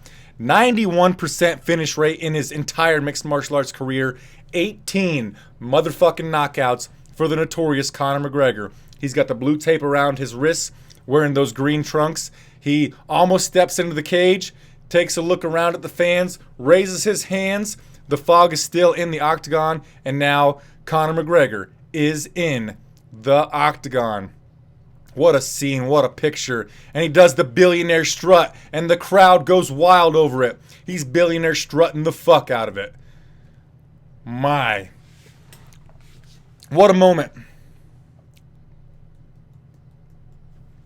Conor McGregor fist pumping to the crowd, raising the roof a little bit.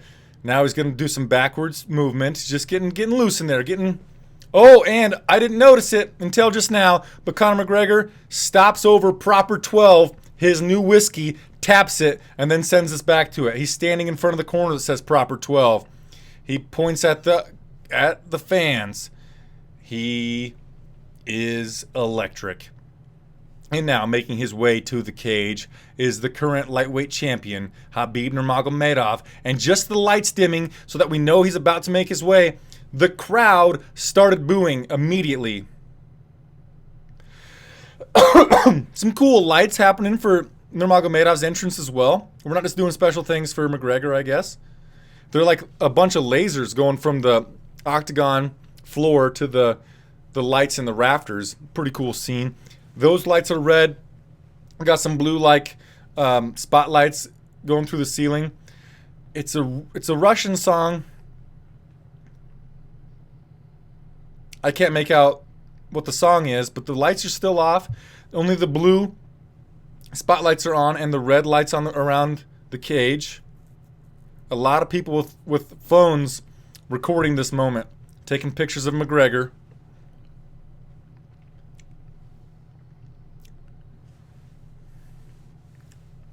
And here we get a look at Khabib.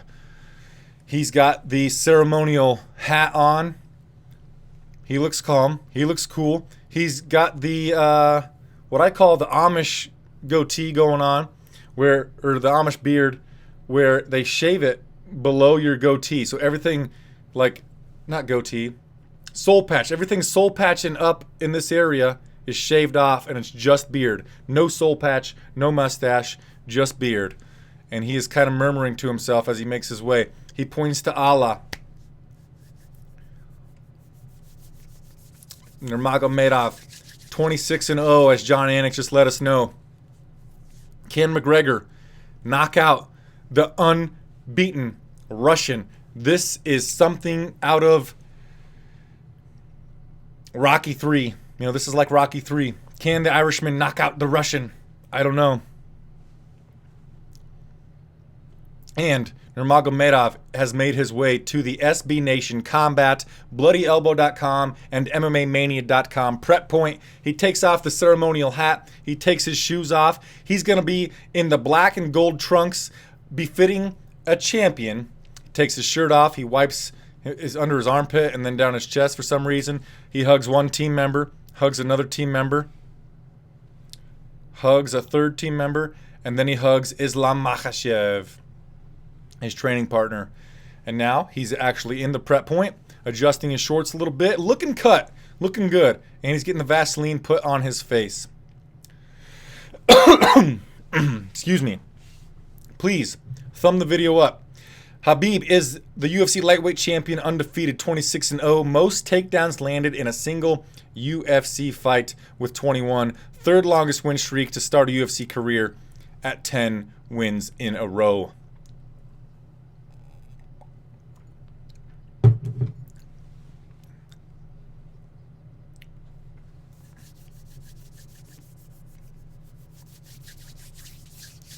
Thank you for subscribing, Ryan Verbeck. And the referee guy is checking Nurmagomedov for weapons. He's got the red tape around his gloves. Again, black kind of board shorts with gold lettering along the side with his name, Nurmagomedov. He stops before he enters the cage, probably to thank Allah for this opportunity, for this $2 million he's about to make, because the fight purse McGregor's making $3 million and Nurmi at $2 million to show no win bonus. So he's guaranteed $2 million now that he's in that cage. McGregor kind of strutting around, looking calm. Nurmagomedov getting loose on his side of the octagon. There are a lot of commissioners in the cage right now, keeping these two separated until the inevitable moment where they do throw fisticuffs. Battle of fisticuffs. Tail of the tape. Both men are 30 years old. Nurmagomedov is 1 inch taller at 5'10". Nurmi weighed in at 155. McGregor at 154.5, but McGregor has a 4-inch reach advantage at 74 inches of reach. On this thing here, Nurmi has the gold belt over his shoulder.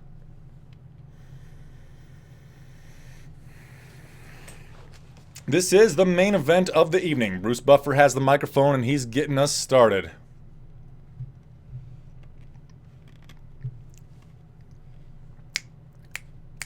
Dr. Robert McBee. We don't know who the ref is yet. Oh, wait, the ref? What's a ref? The judges are Derek Clearly, Saldi Amato, and Junicho or something. Doesn't matter. Our referee in charge is Herb Dean. This bout is sponsored by SB Nation Combat, where you can go to bloodyelbow.com or MMAmania.com and get all of your mixed martial arts news needs. Two of the best motherfucking websites in the entire G-dang world. Go there right now. Not right now. Stay here. Go there afterward.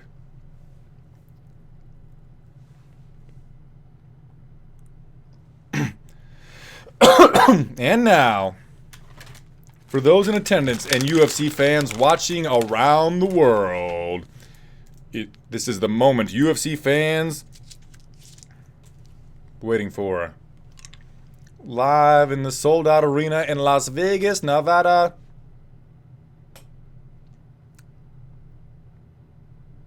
It's time. 5 rounds in the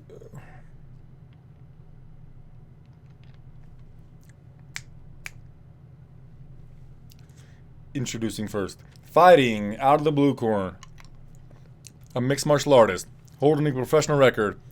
21 wins, 3 losses. Standing 5 foot 9 inches tall. Weighing in at 154.5 pounds. Fighting out of Dublin, Ireland. He is the underdog at plus 140. He is the most well-known fighter in UFC history. He's got one hell of a personality and he has a new whiskey out. He is the notorious Conor McGregor. Ooh, and he shakes his shoulders out. Yeah.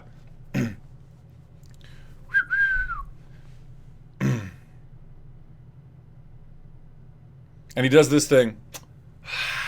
I love when he does that thing. It's my favorite Conor McGregor gif. Fighting out of the red corner, a mixed martial artist. Holding an undefeated professional record, 26 wins, 0 losses. Standing 5 foot 10 inches tall, weighing in at 155 pounds. Fighting out of Dagestan, Russia. He is the minus 170 favorite and the reigning, defending, undisputed UFC lightweight champion of the world, Khabib the Eagle Nurmagomedov. But he's met with boos. The crowd is booing Nurmagomedov. This is definitely a Conor McGregor pro crowd here.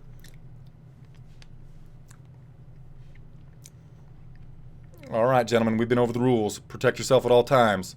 Follow my instructions. We got to keep this clean.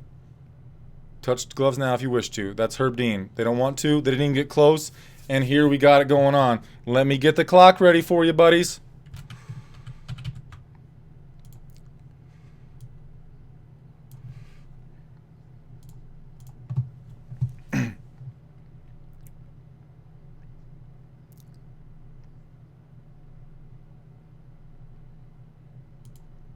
Oh my God, here we go. Conor McGregor walks forward confidently. Nurmagomedov is walking backward. Conor hits him with the left. Nurmagomedov is going back into his left. McGregor stalking him, has a wide stance. Left kick to the body lands for McGregor. Nurmagomedov in on a deep single. McGregor defending well, defending well. Nurmagomedov in on this deep single. He's got the ankle of McGregor. McGregor hit Khabib with an elbow to the head. Nurmi still has the leg. McGregor back to his feet momentarily. McGregor on top of Nurmagomedov for a second there. Nurmagomedov has Nurmagomedov still in on the single leg on Conor McGregor. Conor's on one foot trying to circle out of it. Nurmagomedov gets him down. Nurmagomedov got Conor McGregor down. Conor's in the seated position up against the fence. McGregor hitting Nurmagomedov with a couple of elbows to the side of the head, but Nurmagomedov got Conor McGregor down early. Not ideal for the Irishman. And Nurmagomedov has the legs of Conor McGregor pinned together and in between like a triangle position on the mat. Conor got one leg back. Conor got both legs back. Nurmagomedov's looking to pull McGregor away from the cage. Conor's, as Cruz says, Conor's staying calm. Conor's pressing on the head of Nurmagomedov. Conor's right in front of his corner, so he's getting good instruction. Nurmagomedov has the legs triangled, has McGregor's legs triangled between his own legs still. Conor got one of the legs back. He's going to look to stand up. Nurmi was complaining that McGregor was grabbing the shorts. Nurmi now has McGregor on his back, and Nurmi is in three-quarter guard on Conor. Conor scoots back to the fence, has his back off the canvas and now against the fence. Nurmi once again pins the legs together of McGregor in that triangle. The crowd is booing, but this is what Nurmagomedov does. Conor's got to get back up. Conor's got to get back to the fence. You got to think this is sapping the energy of Conor McGregor. Nurmi's on those legs. He doesn't have them vined together right now. Conor's got his back against the cage, right in front of the door that one of them probably came in on, near McGregor's corner. Nurmi's trying to pass into half guard. Conor's pressing on the back of his head, going to look to stand up. And as he does that, Nurmi once again vines McGregor's legs together in a triangle while he's in the top position. So Nurmi's on top of McGregor. McGregor's got his shoulder blades on the cage. And Khabib's just kind of holding him there. I'd almost like to see the referee stand this one up. Nurmi hasn't thrown a single strike from here, has he? He's just kind of sapping the energy of Conor McGregor. Oh, there's a strike.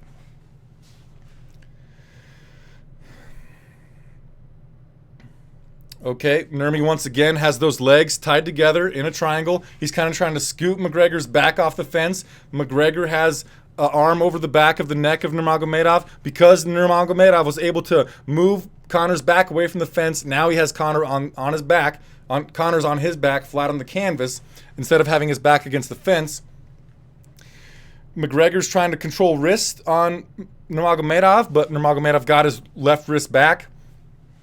Nurmi's trying to pass into half guard, and Nurmagomedov is now in Conor McGregor's half guard. The crowd does not like this. They are booing. Conor's on his back. He has Nurmagomedov on top of him. Nurmagomedov in the half guard.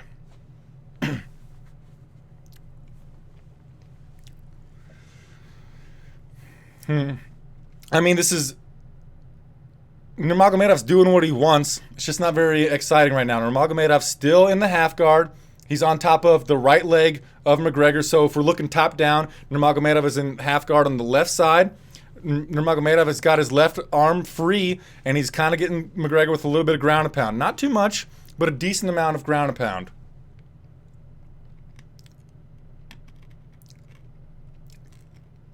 McGregor kind of just pawing at the head of Nurmagomedov.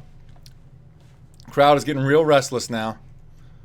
Nurmagomedov going to end this round in the top position.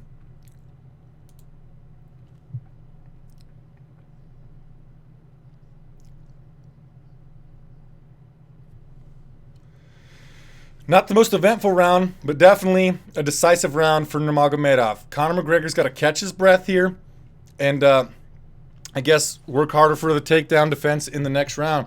Let me get us ready to head to the second.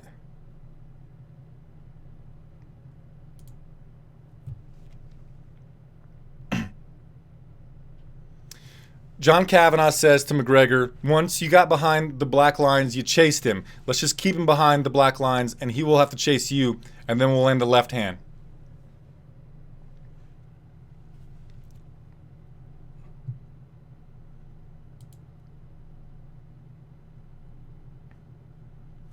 Khabib's corner is just saying, keep your chin down.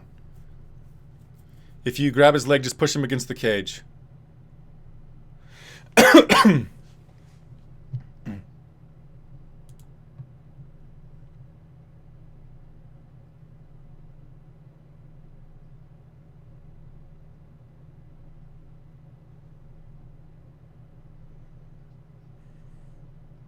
Okay, here we go. They meet in the center of the cage. Conor throws a kick to the body of Nurmagomedov. Nurmagomedov backs up. Nurmagomedov is moving back into his left, Switch is moving to his right. Conor McGregor in the southpaw stance. Those green trunks. Nurmagomedov in the orthodox. Conor once again throws out that range-finding left kick to the body. McGregor tried a flying knee just now that Nurmagomedov backed away from. Big right hand from Nurmagomedov dropped Conor McGregor. Big right hand from Nurmagomedov dropped Conor McGregor. A jab right hand landed for Nurmagomedov. A right hand landed for Nurmagomedov. Nurmagomedov in on the takedown. He got the double leg takedown attempt on Conor McGregor. Single leg high crotch got McGregor up and down. Wow. Nurmagomedov dropped Conor McGregor with a right hand.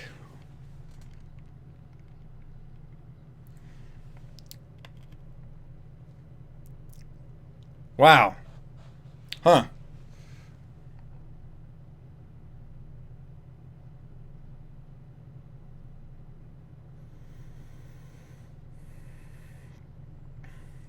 Looks like Nurmagomedov might be looking for an arm triangle choke on Conor McGregor. Nurmagomedov has Conor McGregor mounted. Conor McGregor's got his back on the canvas, and he is mounted by... Oh, Conor got back to three-quarter guard, and Nurmagomedov steps over. Now Nurmagomedov is in the full guard of McGregor. Wow, Nurmagomedov... Conor McGregor was able to re-guard on Nurmagomedov, but wow, I'm very surprised by the right hand that dropped Conor. Right now, Conor's eating 2 hooks to the body, and then he's going to eat 2 hooks to the body, 1 to the head, 2 to the body, 1 to the head. Happened twice. Nurmagomedov is in top control, full control of Conor McGregor right now. Now the left hand, Nurmagomedov, 1 to the body, 1 to the head, 2 to the body, 1 to the head. Conor now worried about the ground and pound from Nurmagomedov. Briefly had the body triangle off of the back. Nurmagomedov is telling Conor McGregor that it's over.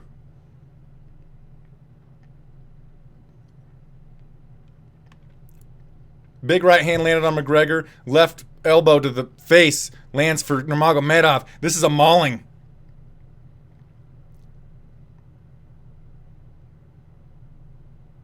Wow. Nurmagomedov postures up, and he's looking to rain down some big left ground and pound, right ground and pound, left, right, left. He's really mauling Conor McGregor right now. Conor's got to get out of this. Conor is in big, big trouble.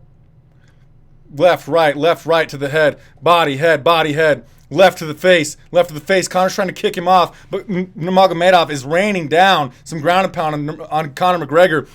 Herb Dean might stop this fight, and Conor McGregor's going to lose via second round TKO. Conor, you got to kick him off and get up, buddy.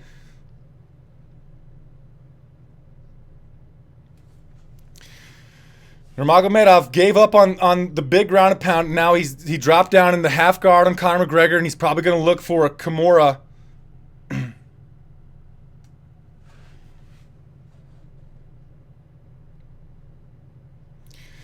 Nurmagomedov's going for a Kimura on Conor McGregor, and McGregor just hit him with a knee to the head from the bottom, and Herb Dean warned him for it. And Conor's got his toes locked into the fence, and Nurmagomedov's going for this Kimura.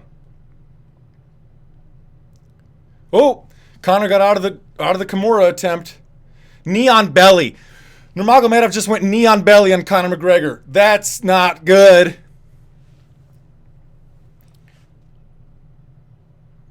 McGregor is in some dire straits right now. He's getting knee on bellied from Nurmagomedov. Right hand just landed. Conor goes to get back to his feet. He's facing Nurmagomedov, and Nurmagomedov got him in a front headlock. Conor's trying to peel his hands off of him, and he's going to need to stand up. McGregor back on his feet. He just hit Nurmagomedov with a knee to the face. Elbow to the side of the head. McGregor's on his feet now, and he just hit Nurmagomedov with 2 Travis elbows to the side of the head, paw to the face. But Nurmi, he's got the single leg. No, he let go of the single leg with his left hand. Conor's doing a little bit of good defense. I got to see how much energy McGregor has in order to try to even defend this takedown attempt from Nurmagomedov. Nurmagomedov pressing Conor right up against the fence in the corner in front of Modelo. And there's some women in the crowd cheering for Nurmagomedov. That's kind of crazy. Elbow to the head again from McGregor. Khabib still just working here. Conor's got, with his right hand, has wrist control on Nurmagomedov. That's a 10-8 round for Nurmagomedov. I think Conor McGregor is lucky to have made it to the 3rd round here.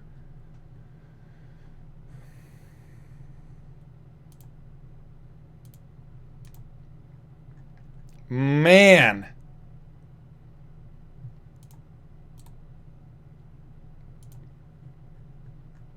Kavanaugh's in the corner of Conor McGregor saying it's the low singles from halfway across the cage that are getting us now.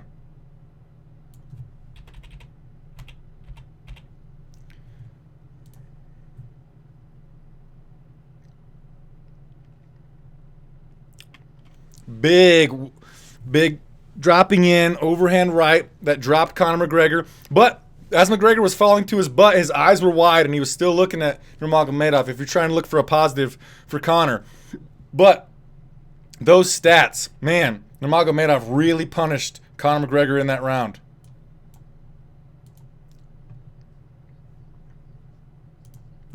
Here we go. Conor's pressing Nurmagomedov back. He's looking to control the lead hand of Nurmagomedov. He goes for the rear hand uppercut. Jab landed for McGregor. Left hand blocked. Khabib blocked the left hand from McGregor. A 1-2 landed for McGregor. A wide left to the body landed for McGregor. Khabib came with a 1-2 and McGregor warded it off.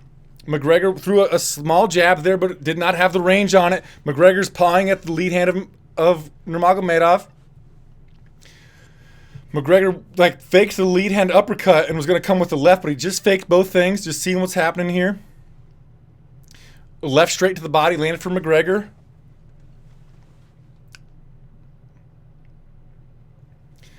Okay, McGregor threw a left hand that almost got there on Nurmagomedov, but no dice. Nurmi looks a little more tired here, but he might just be getting his composure, and then he'll come out with some more wrestling. A wide left just landed for McGregor, but it was kind of pawing. Okay, Joe Rogan says that Khabib does not look fatigued.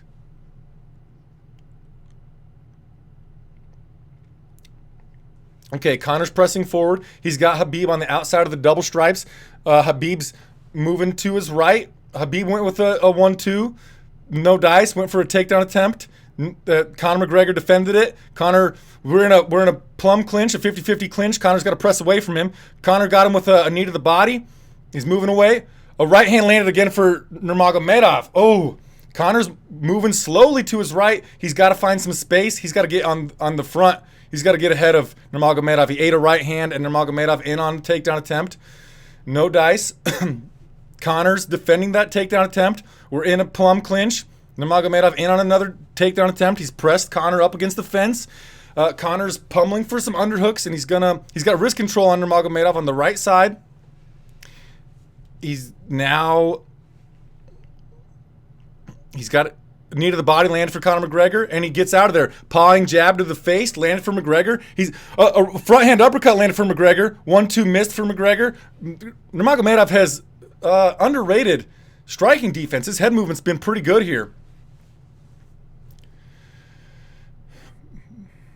A right hand landed for Nurmagomedov again. A jab. Oh, left hand landed for McGregor. Khabib says bring it on. The rear hand wide right to the body's landed a couple of times for McGregor, but Khabib's not backing down from these punching exchanges. He's willing to box with McGregor. They just clashed heads. Front kick to the body landed for Conor. Jab cross missed for Conor. Didn't find the range on it.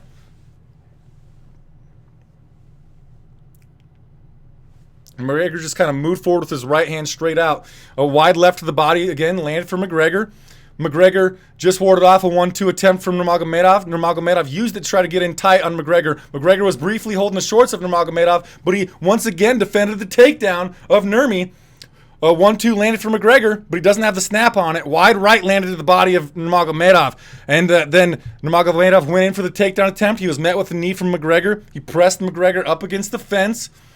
The crowd is booing because Nurmagomedov's in on the single leg. He got Conor down. He's got his hands clasped around the body, the torso of McGregor. McGregor's trying to do 2-on-1 to fight the grip of Nurmagomedov, but Nurmi's pressing Conor up against the fence right in front of Conor's corner. Conor's got an underhook on the right side. He's going to look to control the wrist on Conor's right side of Nurmagomedov and then slide out of this attempt. Conor is currently leading on the significant strikes landed, so he needs to get out of this in order to win this round. If the next 45 seconds are spent with Nurmi pressing Conor up against the fence, even if Conor has more significant strikes, you could again give this round to Nurmagomedov. And the snap from the punches of McGregor aren't there as much as they would be in the first round of like Eddie Alvarez. But Nurmagomedov is pressing Conor McGregor up against the fence right in front of McGregor's corner.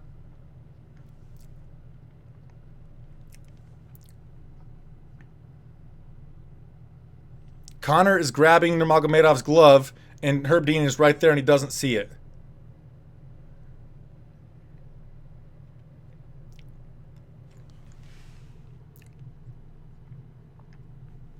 Well, I think that round is going to go to the Notorious. Let's give a round to the Notorious.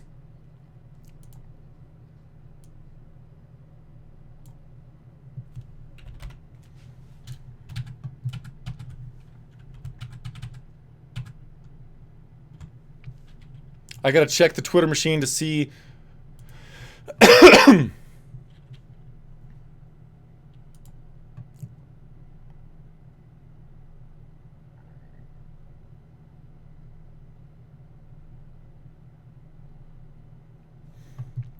Man, the 10-8 round 2 for Nurmagomedov, but I scored that round for Conor McGregor. And in between rounds,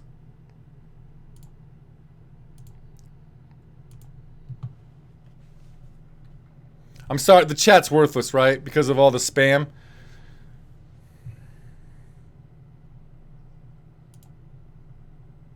Okay, here we go. Round number 4, championship rounds.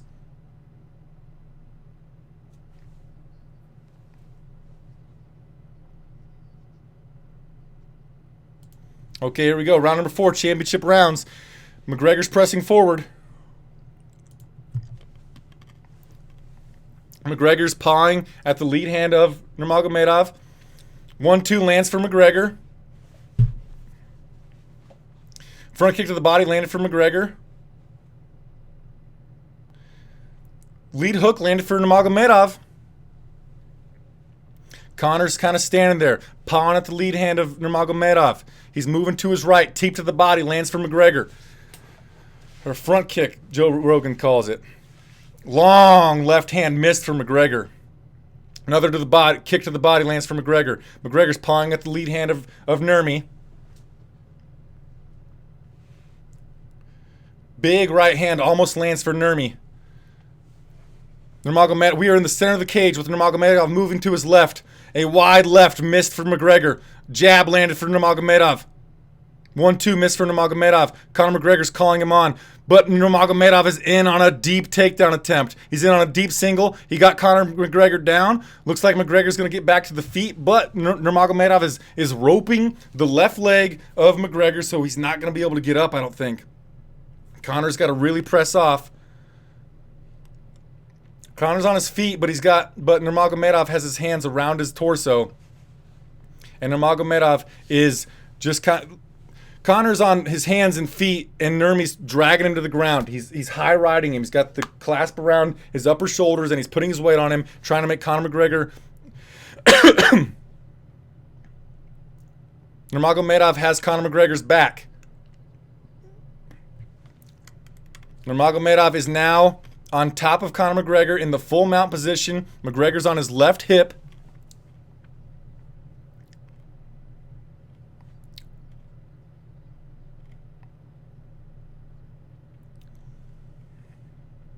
Nurmagomedov's trying for an arm triangle, no dice. He's in Khabib is in the mount position on Conor McGregor. He's looking for an arm triangle choke a little bit. Conor's doing a good job defending, and Khabib gives up on it.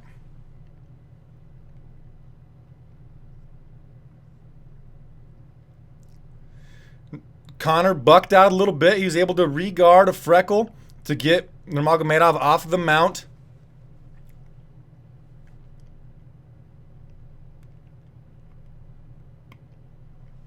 Some ground and pound to the left hand for Khabib. Khabib's not quite in the mount, but he is mounting the legs. He's like mounting the thighs of Conor, and now he moves back into mount. Conor shrimps to try to get half guard, and now Conor gives up his back. Nurmagomedov has a neck crank.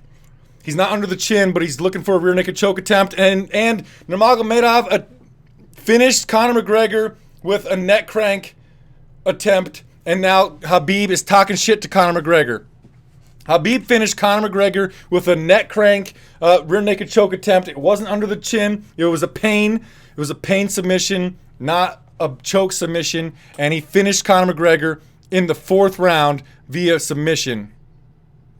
And Khabib jumped over the fence and went and tried to fight Dylan Dennis in the crowd. And we've got a fight between Russians and Irishmen in the crowd, and there's a Russian guy trying to fight a cop in the crowd. There's people inside of the cage trying to fight Conor McGregor.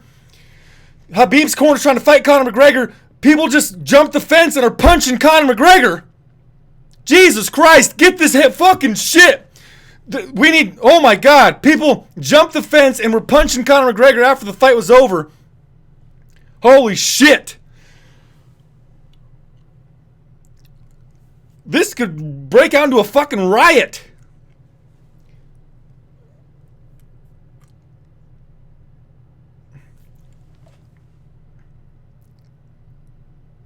This is horrible. Remember when Conor McGregor threw a trolley at a bus? Fucking Khabib Nurmagomedov almost incited a goddamn riot inside of a venue that's full of like 30,000 people. What the fuck?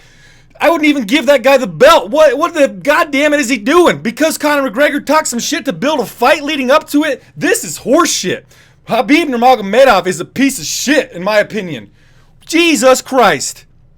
What the fuck? You just beat him. Show some respect. You beat him handily. Get your hand raised. Get the belt put around your waist. But to nearly incite a riot? What in the fuck? People jumped the fence to start punching Conor McGregor as he was still on his knees in the cage. The fuck out of here. Conor McGregor, he's lost fights. He's won fights. Most of the time, post-fight, he's respectful. He's humble. Remember when Nate Diaz humbled him and he was a very respectful person? He didn't go... What the fuck?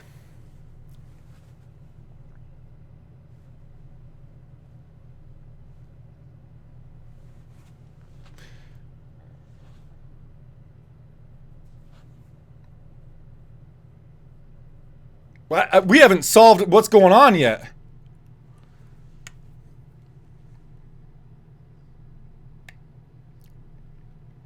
John Anik just said that they hit Conor McGregor really hard from behind when they jumped the fence and punched him. They punched him in the back of the head after jumping the fence.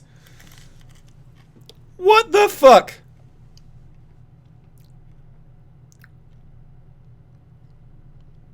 Can you arrest Khabib for what he did?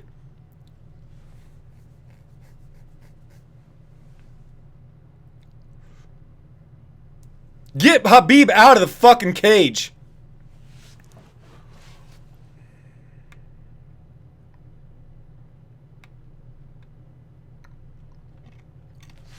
Man, fuck Nurmagomedov. Fuck this guy.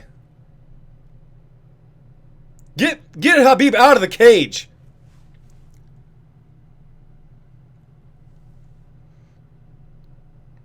We haven't solved anything yet. Khabib is saying, let me stay in the cage. Believe me, believe me. Daniel Cormier is trying to calm Khabib down. Get him out of the cage.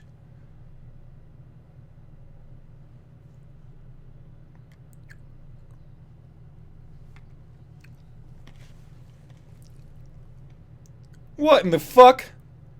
I'll let you know what's happening as soon as I know. All I know right now is this is chaos, commotion. This is some bullshit. John Anik is saying that Conor McGregor is respectful in defeat and he did not deserve this. Because he talked some shit promoting a fight?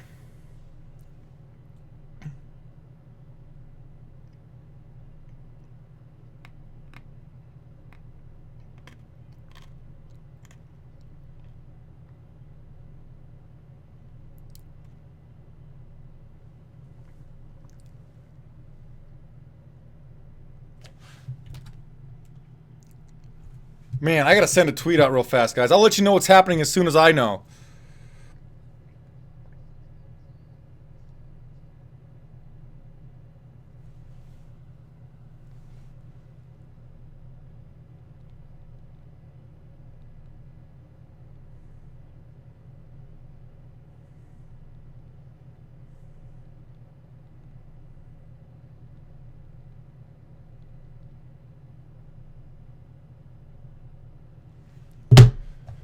How disappointing. This is a fun night of fights, and it's ruined, it's marred, it's scarred by the actions of Khabib Nurmagomedov and his team.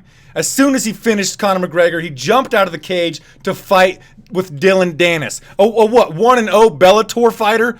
You're a big tough guy, Khabib. And then two of Khabib's buddies jump into the cage and punch Conor McGregor in the back of the head after the fact.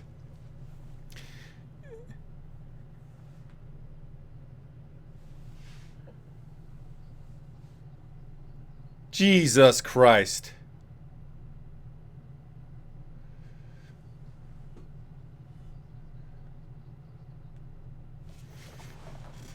They are taking Conor McGregor out of the venue, and Nurmagomedov is asking where his belt is.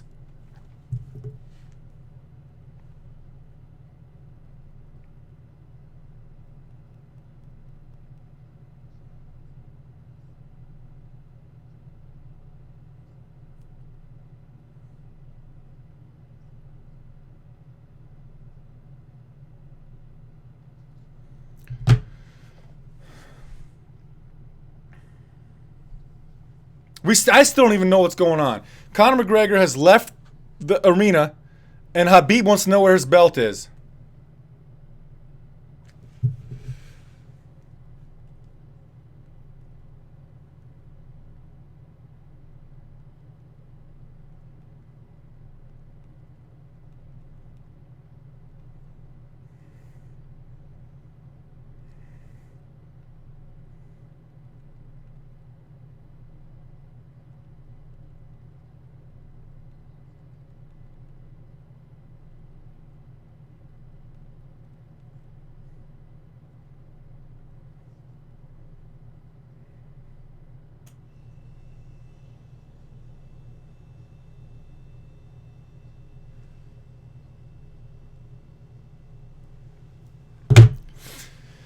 Khabib's still asking for where his belt is.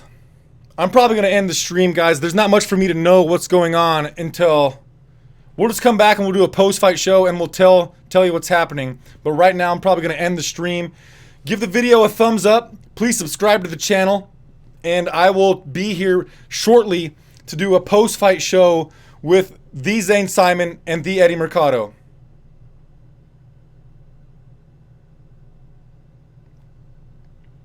So yeah, I'm ending the stream. Khabib beat Conor McGregor and then nearly incited a riot. That was fucking disgusting. That was goddamn disgusting. I'll be back here in a few minutes to talk about the fights with Eddie Mercado and the Zane Simon. Thanks for watching, guys. Thumb the video up, subscribe to the channel, and I'll see you later. Namaste.